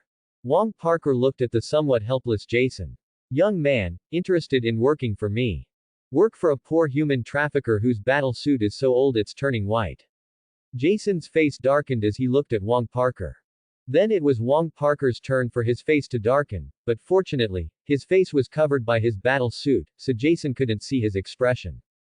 Jason continued, you can't expect me to work for a pauper. Even the most black-hearted bosses in Gotham know to pay their employees on time, or else the employees will just take it themselves. Besides, you haven't even taken off your mask, have you? After speaking, Jason kept looking at Wong Parker's face, seemingly expecting him to take off his mask. Wong Parker pulled up the spider mask on his head, revealing a hint of his beard, but pulled the mask back down the next second. You know, friend, the bullfighter never takes off his mask. Wong Parker looked into the distance, feigning profundity. Jason was somewhat impressed but confused by Wong Parker's words, though it wasn't the first time. If you have nothing else, I should leave. Jason lifted his foot and started to walk out. Wait. Jason paused. Keeping things to yourself isn't a good idea. Spider-Man helps all his neighbors. Wong Parker muttered these words as he looked at Jason's retreating back. If you can find anything, the hat is my clue to you. Jason turned back to look at Wong Parker. Then he left without looking back. Another little Batman. Wong Parker couldn't help but complain. Riddler, get out of Gotham City. At this point, Wong Parker couldn't help but feel his hair stand on end. His spider sense was acting up again. Wong Parker forced himself to remain calm and abruptly turned around. A dark shadow stood rooted to the spot. His pointed ears revealed his identity, a dark cape draped behind him, and his eyes stared directly at Wong Parker. You haven't been there the whole time, have you? Wong Parker looked into his eyes, feeling a sharp pain. Batman did not answer his question, he just looked at Wong Parker. He said to Wong Parker, "Who is the bullfighter?" "A great warrior." Wong Parker feigned profundity. Batman still did not respond after hearing this, and Wong Parker just watched him. After a long time, Wong Parker was the first to give in. All right, what do you need from the greatest Spider-Man?" Wong Parker was somewhat helpless, he didn't understand what Batman could possibly need him for now. To drive the great Spider-Man out of Gotham. But it was clear that if he wanted to drive him away, he wouldn't have waited until now. Need his help. It was hard to imagine Batman in Gotham actively seeking help from a newly debuted vigilante. It was already a miracle that he could tolerate an uncontrolled factor existing in Gotham. Batman's subsequent words dispelled Wong Parker's confusion. "I need your observations from the sewers. What did you think of that alligator?" Batman's expression was serious, his lips still maintaining his meticulousness. "That alligator wasn't very conscious, he seemed to be controlled by someone," Wong Parker replied. "Those children also looked like they were being controlled, didn't they?" Then Wong Parker received Batman's first non-inquiry statement of their conversation today. "I'll be watching you." Wong Parker was somewhat helpless. "Aren't you always watching me?" "All right, hurry up and perform your Batman-style exit. I'm already a little impatient for your departure, old bat." Wong Parker turned his head, waited 2 seconds, and then looked back. The spot where Batman had stood was empty, as if he had never been there. A Batman-style disappearing act, isn't it? Wong Parker muttered to himself. Then his spider sense activated automatically, and his hand slowly reached for his ankle. A flat object appeared on his battle suit. No wonder everyone says they gain 2 pounds every time they see Batman. Wong Parker looked at the small black object in front of him. No wonder Superman next door sells his surveillance equipment for scrap metal. In the warehouse. "Jason, you're amazing. Yeah. Now we have food for tomorrow again." Jason was surrounded by the children, he puffed out his chest, looking at the other children. "I'm not doing this to help you all. I just want to buy myself something good to eat." Jason's Sunere words continuously came out of his mouth. But everyone didn't care, clearly understanding what kind of person Jason Todd was. "Stealing isn't a habit good children should have." Wong Parker's voice came from the side. A red and blue figure was watching the tire at Jason's feet. "So, is this the world's correction? Is Jason Todd destined to become Robin?" Wong Parker's heart sank. Perhaps it's fate, or perhaps it's just a coincidence. He shook his hand and looked at Jason. "Kid, do you know whose tire this is?" "I don't care. Maybe it belongs to some rich Gothamite. But now it belongs only to me." Jason didn't continue to pay attention to Wong Parker. He was still enjoying his companion's praise. "Someone might come looking for you soon. In fact, he's probably already here." Wong Parker didn't know what to say. "You always say such profound but confusing things." Wong Parker glanced at the other cheering children and responded casually. "You'll understand what I mean. We'll meet again soon." Wong Parker turned and left the warehouse. Reversing the plot is much harder than I imagined. I can't even change Jason's fate. He walked out of the warehouse, extended his hand, and a webbing shot straight up. Then he took a few running steps, pulled hard, and left with the night wind. Nighttime Gotham is a city that never sleeps, her lights shine brighter than the moon in the sky. Wong Parker squatted quietly on a tall building, staring blankly at the distant street. Perhaps the time for reversal just hasn't come yet. He rested his chin on his hand and muttered to himself, "I need to start with Batman. The catalyst for this universe's destruction lies with him." Trouble weighed on Spider-Man's heart, but as the moonlight shone on Wong Parker, his worries lessened a bit. Perhaps I should have a showdown with the old bat. Perspective shifts to the Batcave. The environment here is really nice. The speaker was a child with somewhat messy hair. His thin face couldn't hide his spirited gaze. The newcomer was none other than Jason Todd. "You can get used to it here first.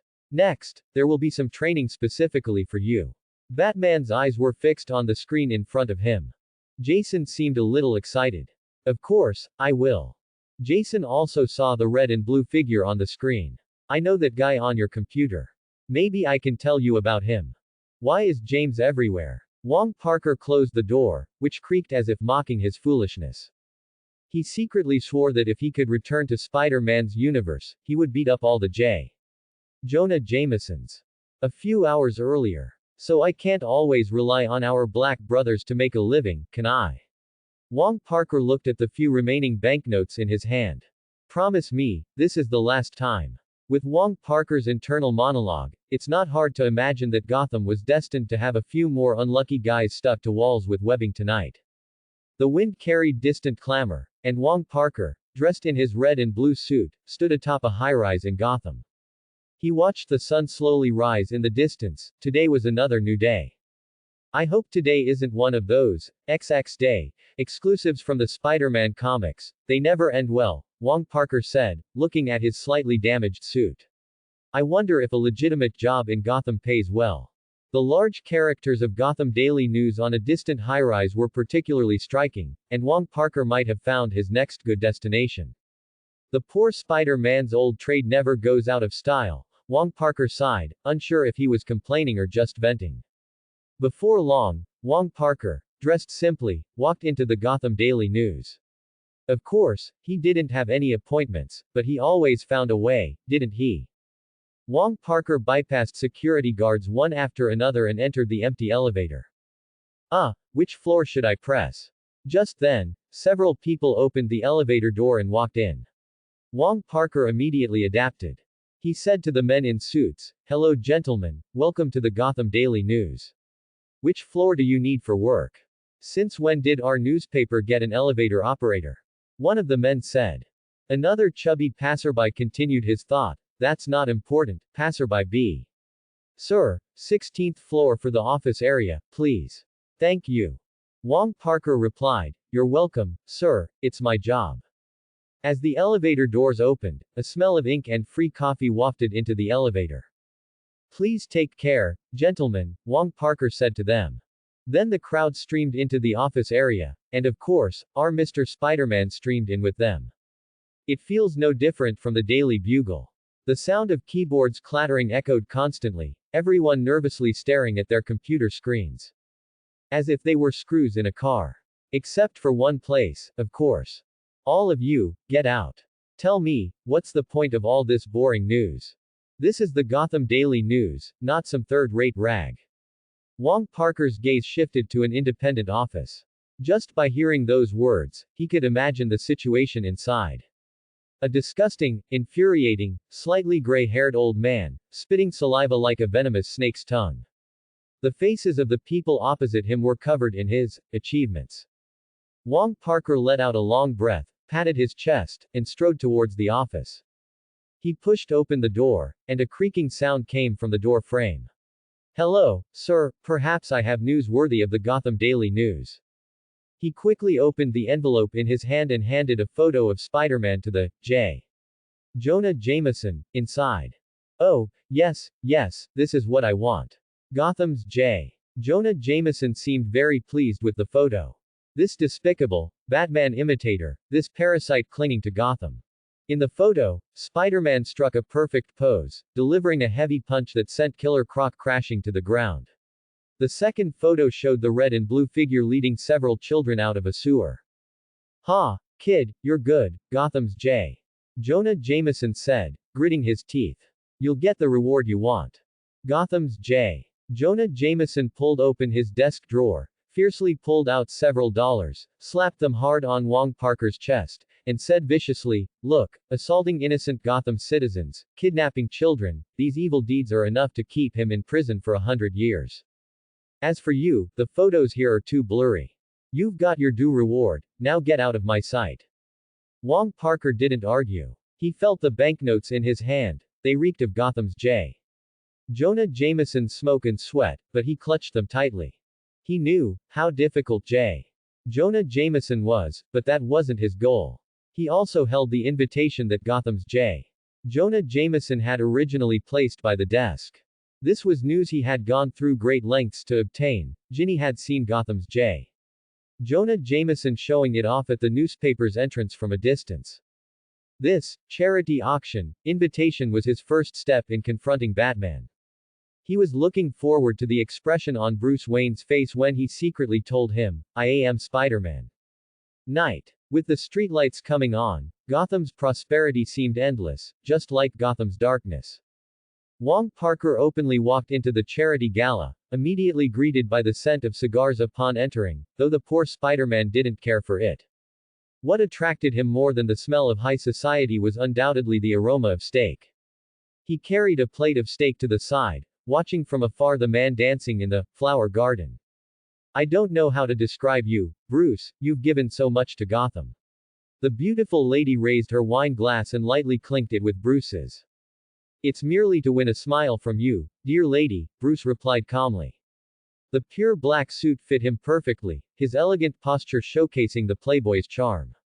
Wong Parker's gaze fell on several large screens placed in the center of the exhibition hall. The images on them were visible from every part of the hall. They showed Ginny and her group. With the help of Wayne Enterprises, another group of children had been rescued, and the dilapidated garage had been converted into a children's shelter. "It's a heartwarming scene, isn't it?" Wong Parker said, looking at the screen. "It would be even better if one could ignore the nauseating political show beneath the news." He seemed somewhat distracted, silently eating his steak. Bruce Wayne seemed to notice, his eyes occasionally glancing his way. No matter how subtly he did it, without his Batman suit, he couldn't escape spider sense. Right now, he was Bruce Wayne, not Batman. Wong Parker sat there, waiting for Bruce Wayne to make his next move. "All right, let's start this meeting." In the dim room, shadows intertwined, and the candles on the table were all lit. The candlelight spread across the long table, illuminating the figures on both sides. "So, is there something important that you suddenly called us for?" "I have to participate in Mr. Wayne's stage show later." One of the figures seemed a bit displeased with this sudden meeting. "If there's nothing important, I should leave." A mysterious gust of wind suddenly blew, causing the candlelight to flicker slightly. The figure on the other side of the long table retorted, "Haven't you had enough of playing house? You certainly have a lot of leisure time." A white mask covered the figure's face, and he slightly crossed his legs under the table, clearly very satisfied with having just put the other person in their place. "Hey, you're not qualified to bluster at me here. You are no more noble than I am at this long table." Clearly, the first speaker was already somewhat angry. He pointed at the other person and continued to curse, "Don't think I don't know who you are, you." Before he could finish, the person at the head of the table tapped the glass in front of him with a spoon. "Quiet." Hearing this, the two stopped short. They looked back at the head table, only to see that the person there also wore a white mask resembling a bird. However, unlike the others, he wore a hat. Bruce Wayne, also known as Batman, may have discovered our tracks. A silence fell, and only the sound of candles burning remained in the room. The expected panic of having their secret discovered did not appear. The member with crossed legs was somewhat distracted, swirling the wine glass in his hand. "How should we deal with him then? Why not let him end up like his grandfather?" At this moment, a little girl's voice came from the corner of the table. "Grandfather. What will he become then?" The little girl held a teddy bear in her arms, appearing somewhat innocent. After she spoke, the white-masked figures twisted their necks in a strange manner, all looking towards the hat-wearing member. "Just like an owl. A talon." The hat-wearing member coldly uttered this sentence, as if pronouncing judgment on Bruce. After speaking, he tapped the glass again, then raised it high. "The Court of Owls has spoken, it will deliver the verdict." Everyone raised their glasses and echoed the same sentiment. "Kill the trespasser." The little girl also shouted among them. Even with masks, their fanaticism could not be hidden. "Beware the Court of Owls, it watches your every step." At the charity gala, Bruce was still gracefully dancing among the flowers. "Beautiful lady, it's a pity I wasn't born 10 years earlier, otherwise I would certainly be your staunchest admirer." The woman opposite Bruce wore a purple evening gown, with sparkling gems embedded in it, reflecting dazzling light from the lamps. The woman bowed slightly towards Bruce, her alluring figure fully displayed, curves slowly outlined, as if vying with the gems for splendor. She covered her mouth and smiled. "You are always so humorous."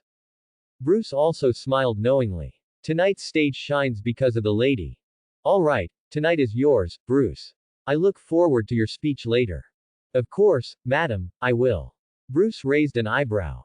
Before long, the scene on the screen neared its end, and the happy smiles of Ginny and the other children were frozen on the screen.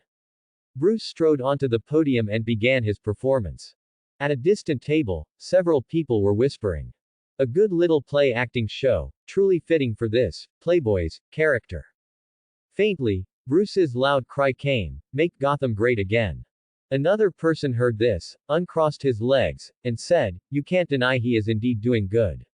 Children always need boring fantasies." He slightly raised his wine glass. "To Wayne." The other person responded. "To Wayne. Thank you all for your support. Please continue to enjoy the banquet Wayne has prepared for everyone." Bruce finished speaking, and applause erupted. The banquet continued, and Bruce was once again surrounded by a flower garden. "That was wonderful, Bruce, what you said up there really stirred my heart." It was a young lady speaking, and her eyes looking at Bruce sparkled with a different kind of brilliance. A flock of women immediately swarmed him, and Bruce handled them with ease. Just then, a voice came, "Bruce, your speech was truly moving. Thank you for your contributions to Gotham." Bruce looked in the direction of the voice. The newcomer was dressed in a gray suit, his hair seemingly a bit disheveled from rushing. Among the women, a soft gasp was heard, "The mayor is here." Hearing this, the other party calmly smoothed the wrinkles in his clothes, and looking at Bruce, said, "Gotham is proud of you, Bruce." "As you wish, Lincoln."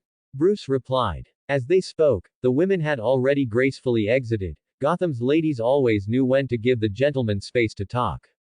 They left in just a couple of sentences, leaving only a handkerchief in Bruce's pocket.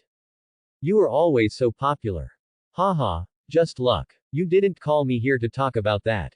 Bruce raised an eyebrow. Lincoln March replied, "Of course, the Children's Aid Station still needs Wayne's help to expand in Gotham." He finished speaking and pointed to the windowsill. "How about we talk outside? Just the two of us." "Just the two of us, but my people will be patrolling nearby." Lincoln March mimicked Bruce, raising an eyebrow. "I don't want to be torn apart by the ladies." Bruce was a little helpless. "As you wish." Lincoln March, as soon as Bruce finished speaking, took a hat from a person nearby and walked outside. Bruce straightened his clothes and followed closely, though he subtly glanced in Wong Parker's direction. Wong Parker watched this scene from the side, then quietly left the banquet. "Spider-Man is about to move out," he thought to himself. The garden outside was somewhat silent. Lincoln walked ahead, talking to Bruce as he went. "Bruce, you've really brought me quite a bit of trouble this time. The Children's Aid Station is no small matter for Gotham." Bruce was silent for a moment, but then he spoke. "In the long run, it can curb violence in Gotham. I think it's something with all benefits and no harm." "You're right, but it's a bit too hasty. You're clearly cutting off the lifeblood of Gotham's gangs right now." Lincoln responded. "Someone always needs to do this." Coo, coo coo coo. An untimely sound broke their conversation. Bruce turned his head, looking around the garden. "Since when have there been owls here? When did we get an owl here?" Bruce was somewhat dismissive and wanted to continue speaking, but Lincoln March looked behind him, his expression rather displeased. "Who are you? Who sent you here?" Bruce turned around and saw a burly figure slowly approaching. A golden owl emblem was fastened to his black bodysuit by a shoulder strap, which also held several throwing knives. His hands were bound with several bird-like talons, and the bodysuit highlighted his muscular yet fluid physique. Both Bruce and Lincoln were a bit stunned. Only as the masked figure continued to advance did they get a clear look at his face. A golden bird beak was in the center, and retro-circular goggles projected faint yellow light. Several yellow metal pieces, mimicking an owl's feather tufts, extended outwards from the beak. Bruce looked at his owl-like mask, a barely perceptible hint of surprise flashing in his eyes. He glanced back at Lincoln March, finding his surprise even greater. "Who are you? Where's Bob? Why didn't they stop you?" Who? Talon didn't respond, only hooted.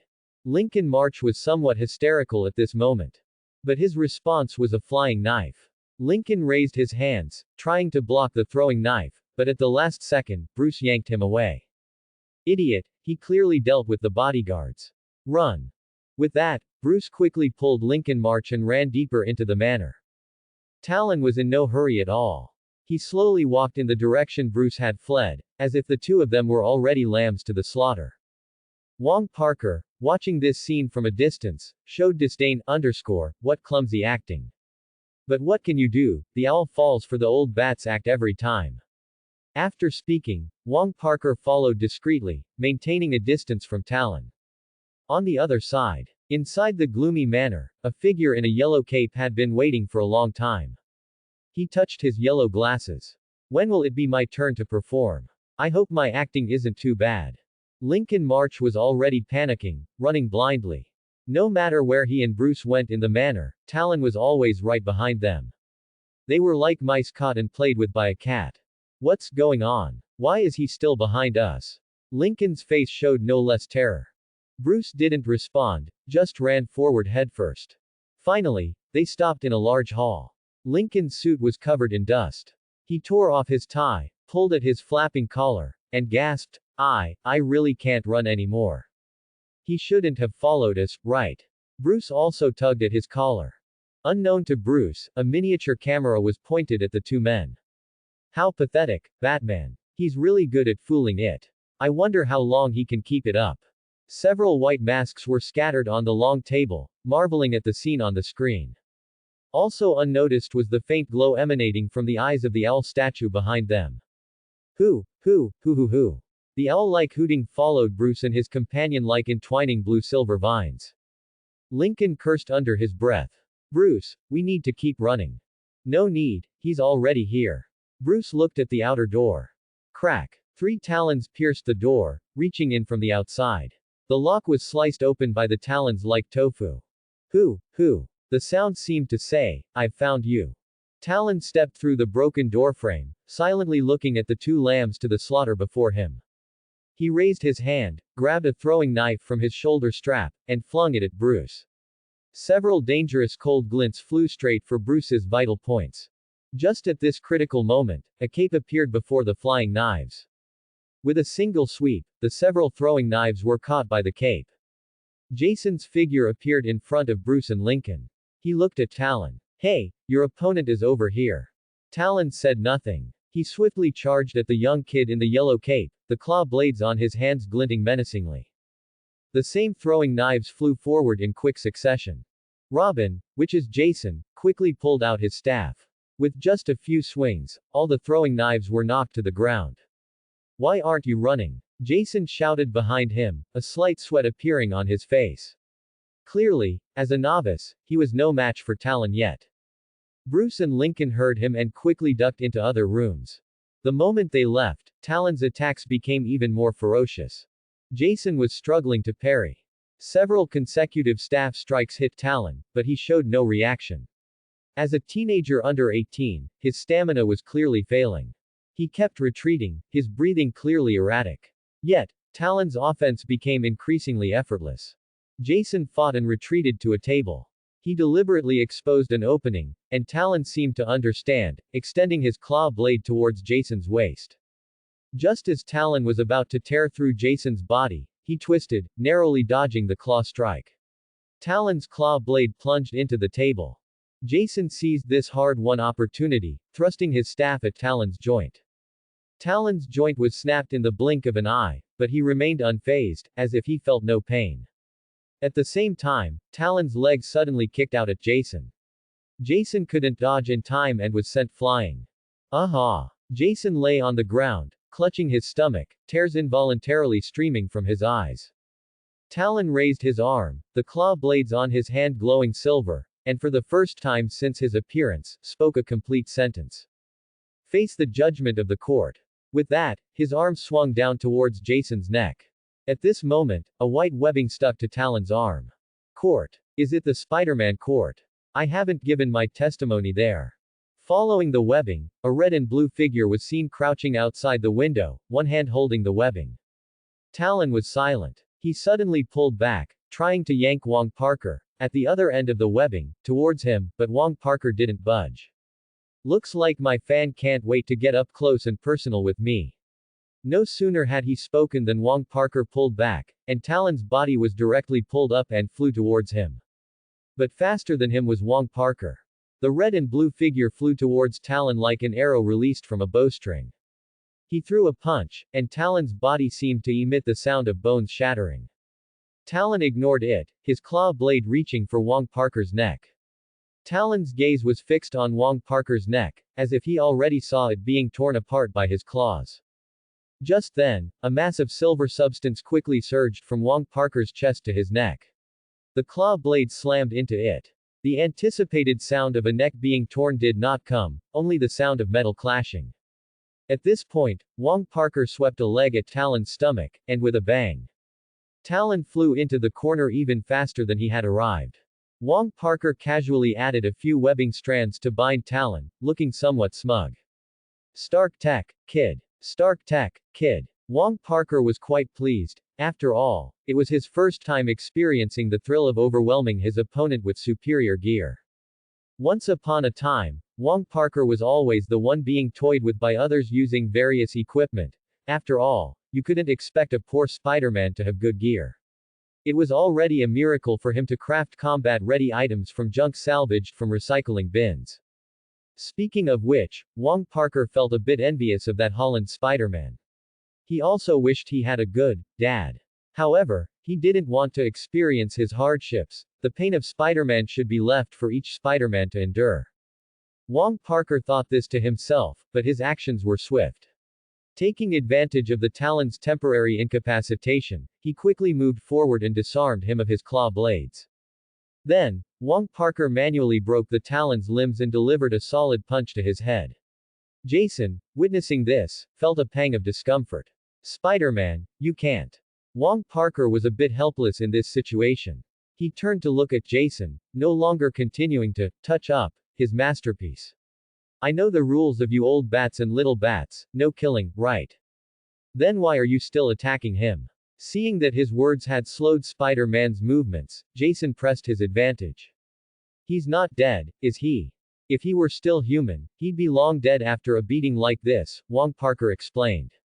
At this moment, Jason's small head was filled with great confusion. Not human. Talon can hardly be considered the same species as humans.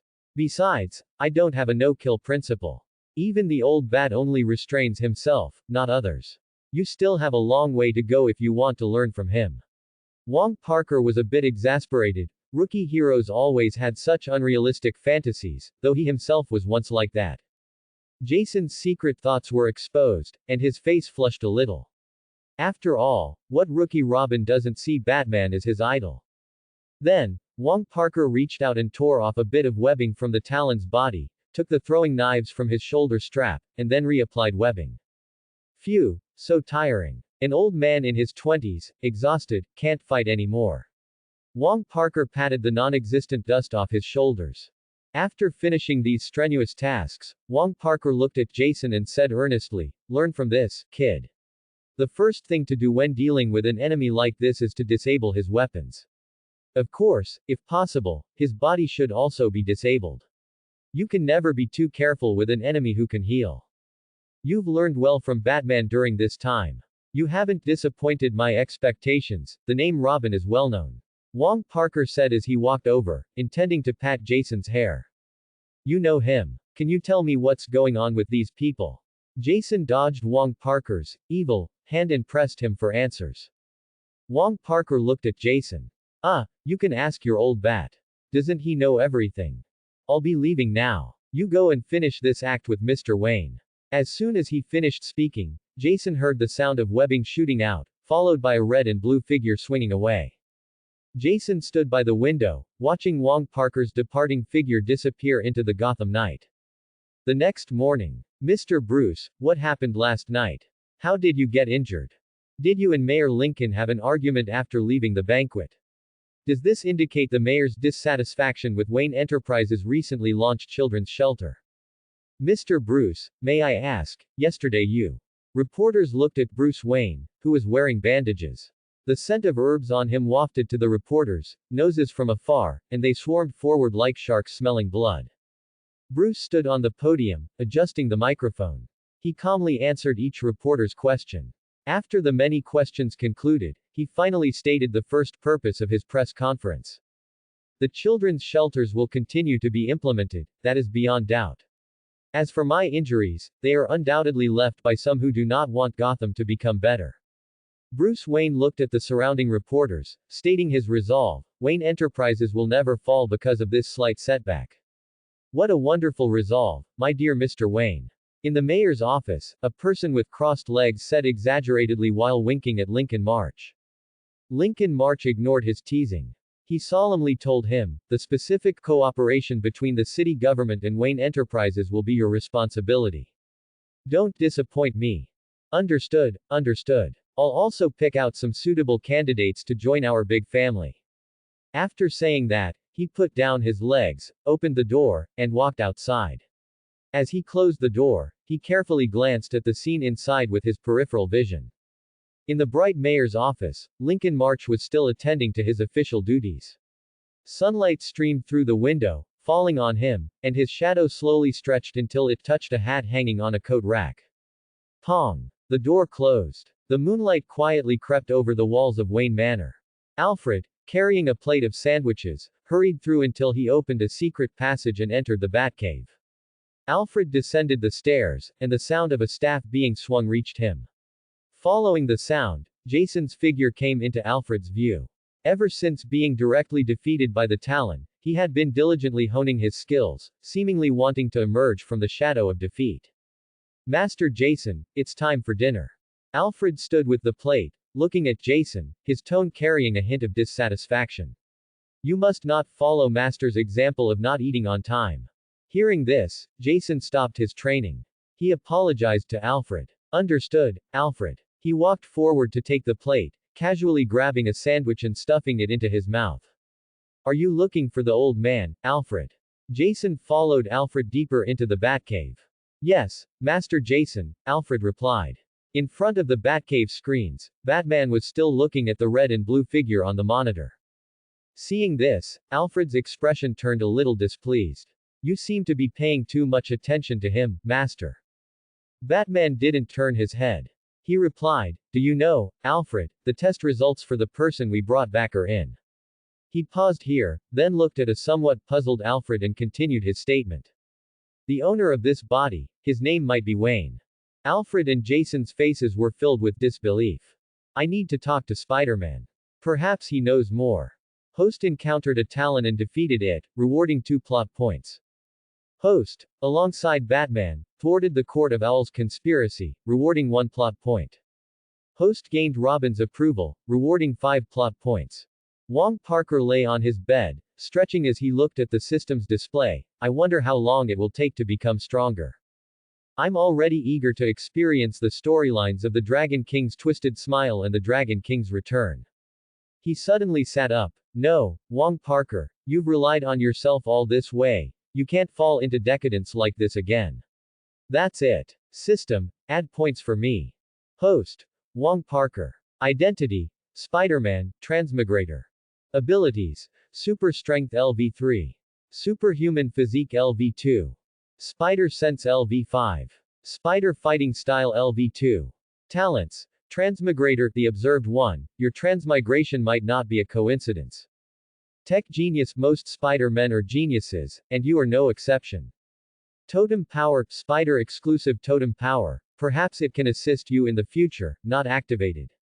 Moonlight Power, the power of the moon is always white, isn't it?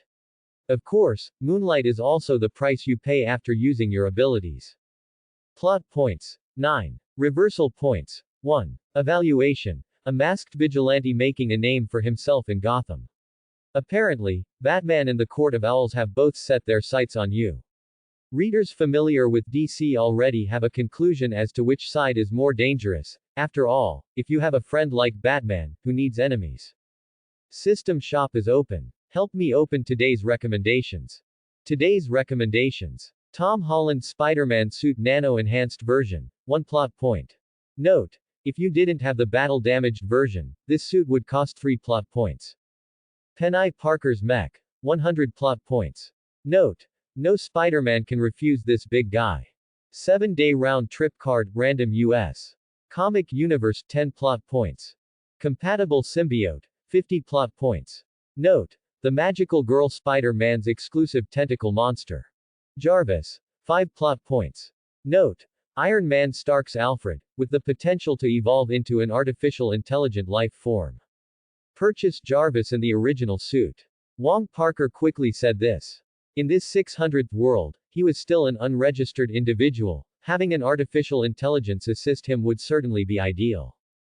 Jarvis. I am here. Wong Parker secretly rejoiced, having finally reached Tom Holland's starting point with all his might, though it seemed Tom Holland didn't exert much effort to defeat those villains. Detect the monitors around me. Jarvis's cold voice came from the spider suit's emblem, no hardware loaded. Please grant host access. Access granted. Wong Parker was a bit impatient, but this was undoubtedly a necessary procedure. If Jarvis's intelligence and freedom were too high, he wouldn't feel as at ease.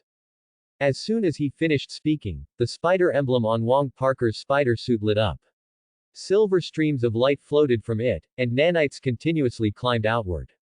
At this moment, they seemed to possess life, and a peculiar cylindrical mechanical body continuously constructed itself on the table. Presumably, this was Jarvis's networking tool.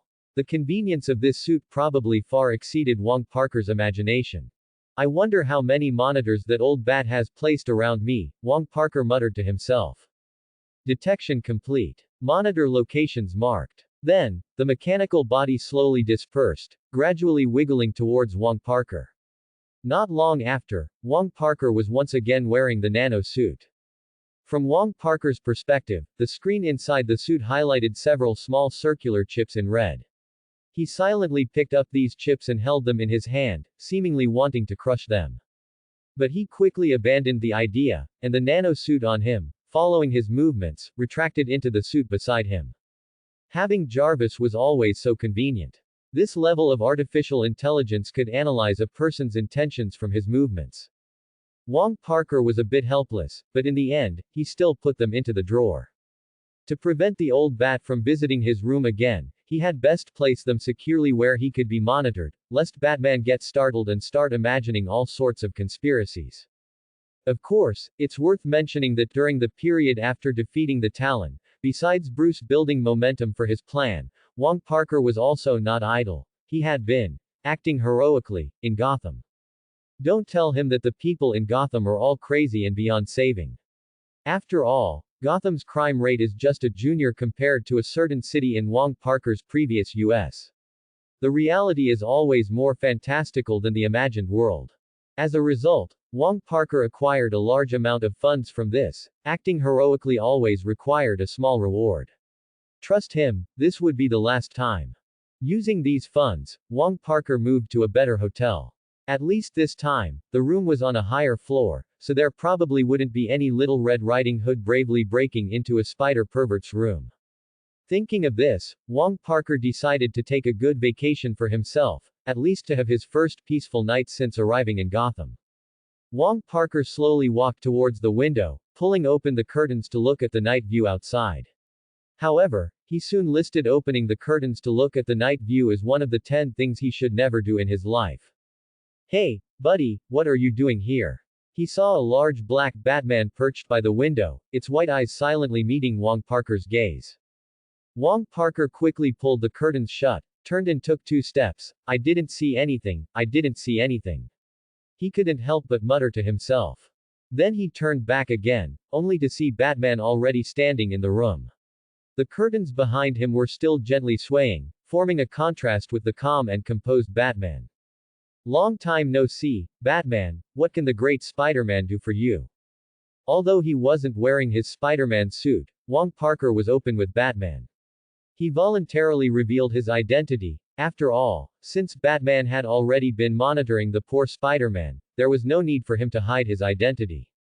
Batman got straight to the point, speaking his first words of the night. You know the monster Robin encountered that day, you called him a Talon. Do you know their origin?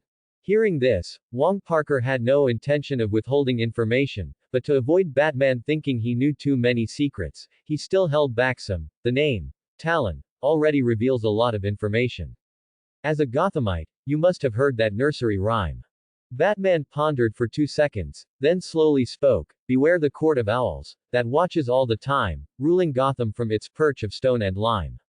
They see you at your bed, they see you in your home. Never speak their name aloud, or a Talon will come." As soon as Batman finished speaking, Wong Parker immediately continued his words, just as the nursery rhyme says. Wong Parker paused here, then looked into Batman's eyes and said, word by word, "The Court of Owls is real. The Court of Owls is real." After saying that, Batman's pupils constricted slightly. He was somewhat incredulous, but also had long expected this outcome. It wasn't the first time he had suspected the existence of this organization. As a child, he had searched for it and at one point considered it responsible for his parents' murder, because he couldn't believe an unknown nobody would kill his parents for a few ridiculous coins. The young Bruce couldn't accept this truth. At the time, he didn't think it was a random event. A larger conspiracy must have been behind his parents' death. It was then that he heard the legend of the Court of Owls. In Gotham, no one dared assassinate a Wayne, except for them. Finally, his persistence paid off. Bruce found a hidden meeting room above a house. He firmly believed it was the secret chamber of the Court of Owls, until he stormed into the room, full of rage, only to find an old, empty room that had been abandoned for years. Eventually, due to his own mistake, he was trapped in that room for an entire week. He was later rescued by Alfred. From then on, he never doubted the existence of the Court of Owls again, until today. Spider-Man's recent words shattered his illusion. His parents' death was no accident, and his being trapped in the secret room back then was no mistake. It was merely a lesson from the Court of Owls to Bruce Wayne, just as they had taught his parents a lesson. Thinking of this, Batman couldn't help but clench his fists. Wong Parker, of course, saw his clenched fists. The feud between the Court of Owls and the Waynes ran deep. They had been fighting long before Bruce's parents. He didn't continue to provoke Batman, but waited for him to silently process the information. After a long while, Batman calmed himself and spoke again. "Do you know where the Court of Owls is hiding?" "Of course not. I'm just an outsider. You'll have to find Gotham's Court of Owls yourself." Wong Parker shrugged, suddenly deciding to tell a small lie. "I've fought them in other cities before, and just like their name, it always stands high, overlooking the city. After all that, I think you already have a way to deal with them, don't you?" Wong Parker crossed his arms and leaned against the wall, looking at Batman. After hearing this, Batman made to leave. He opened the window, ready to leap down. After all, the night was still long, and Batman had other missions. Seeing this, Wong Parker quickly stopped him. "Hey, why the rush? There's one more thing you forgot." "Batman. Superheroes need appearance fees. You can't make me work for free. I'm almost out of money for rent." Wong Parker quickly stated his purpose. "I saved you at the docks, didn't I? Now I really need some money to improve my life." Wong Parker had already planned this. After experiencing the convenience of the nano suit, he could never go back. His entire being had transformed into a capitalist shape. Facing Gotham's richest man, Bruce Wayne, this big spender, he naturally had to shamelessly cling to his leg. As for whether he would be monitored through his spending, Wong Parker never considered that. After all, wasn't he already being monitored all the time? Batman replied to him. "Wayne is my ally. He will pay for our last collaboration." With that, he leapt down. Wong Parker rushed to the windowsill. Just as he was about to look down, a gust of wind blew the curtain, blocking his view. By the time he pulled the curtain open, Batman's figure had already vanished into Gotham. It's like this again, the Batman-style disappearance. Wong Parker stared blankly at the scenery outside the window for a while, then finally decided to close the curtains and get some good sleep. The sun slowly shone on Gotham's skyscrapers. Today was a rare sunny day in Gotham, and our Spider-Man once again arrived at his loyal Gotham newspaper office. Inside James's office in Gotham, the familiar voice that we know from both Marvel and DC rang out again.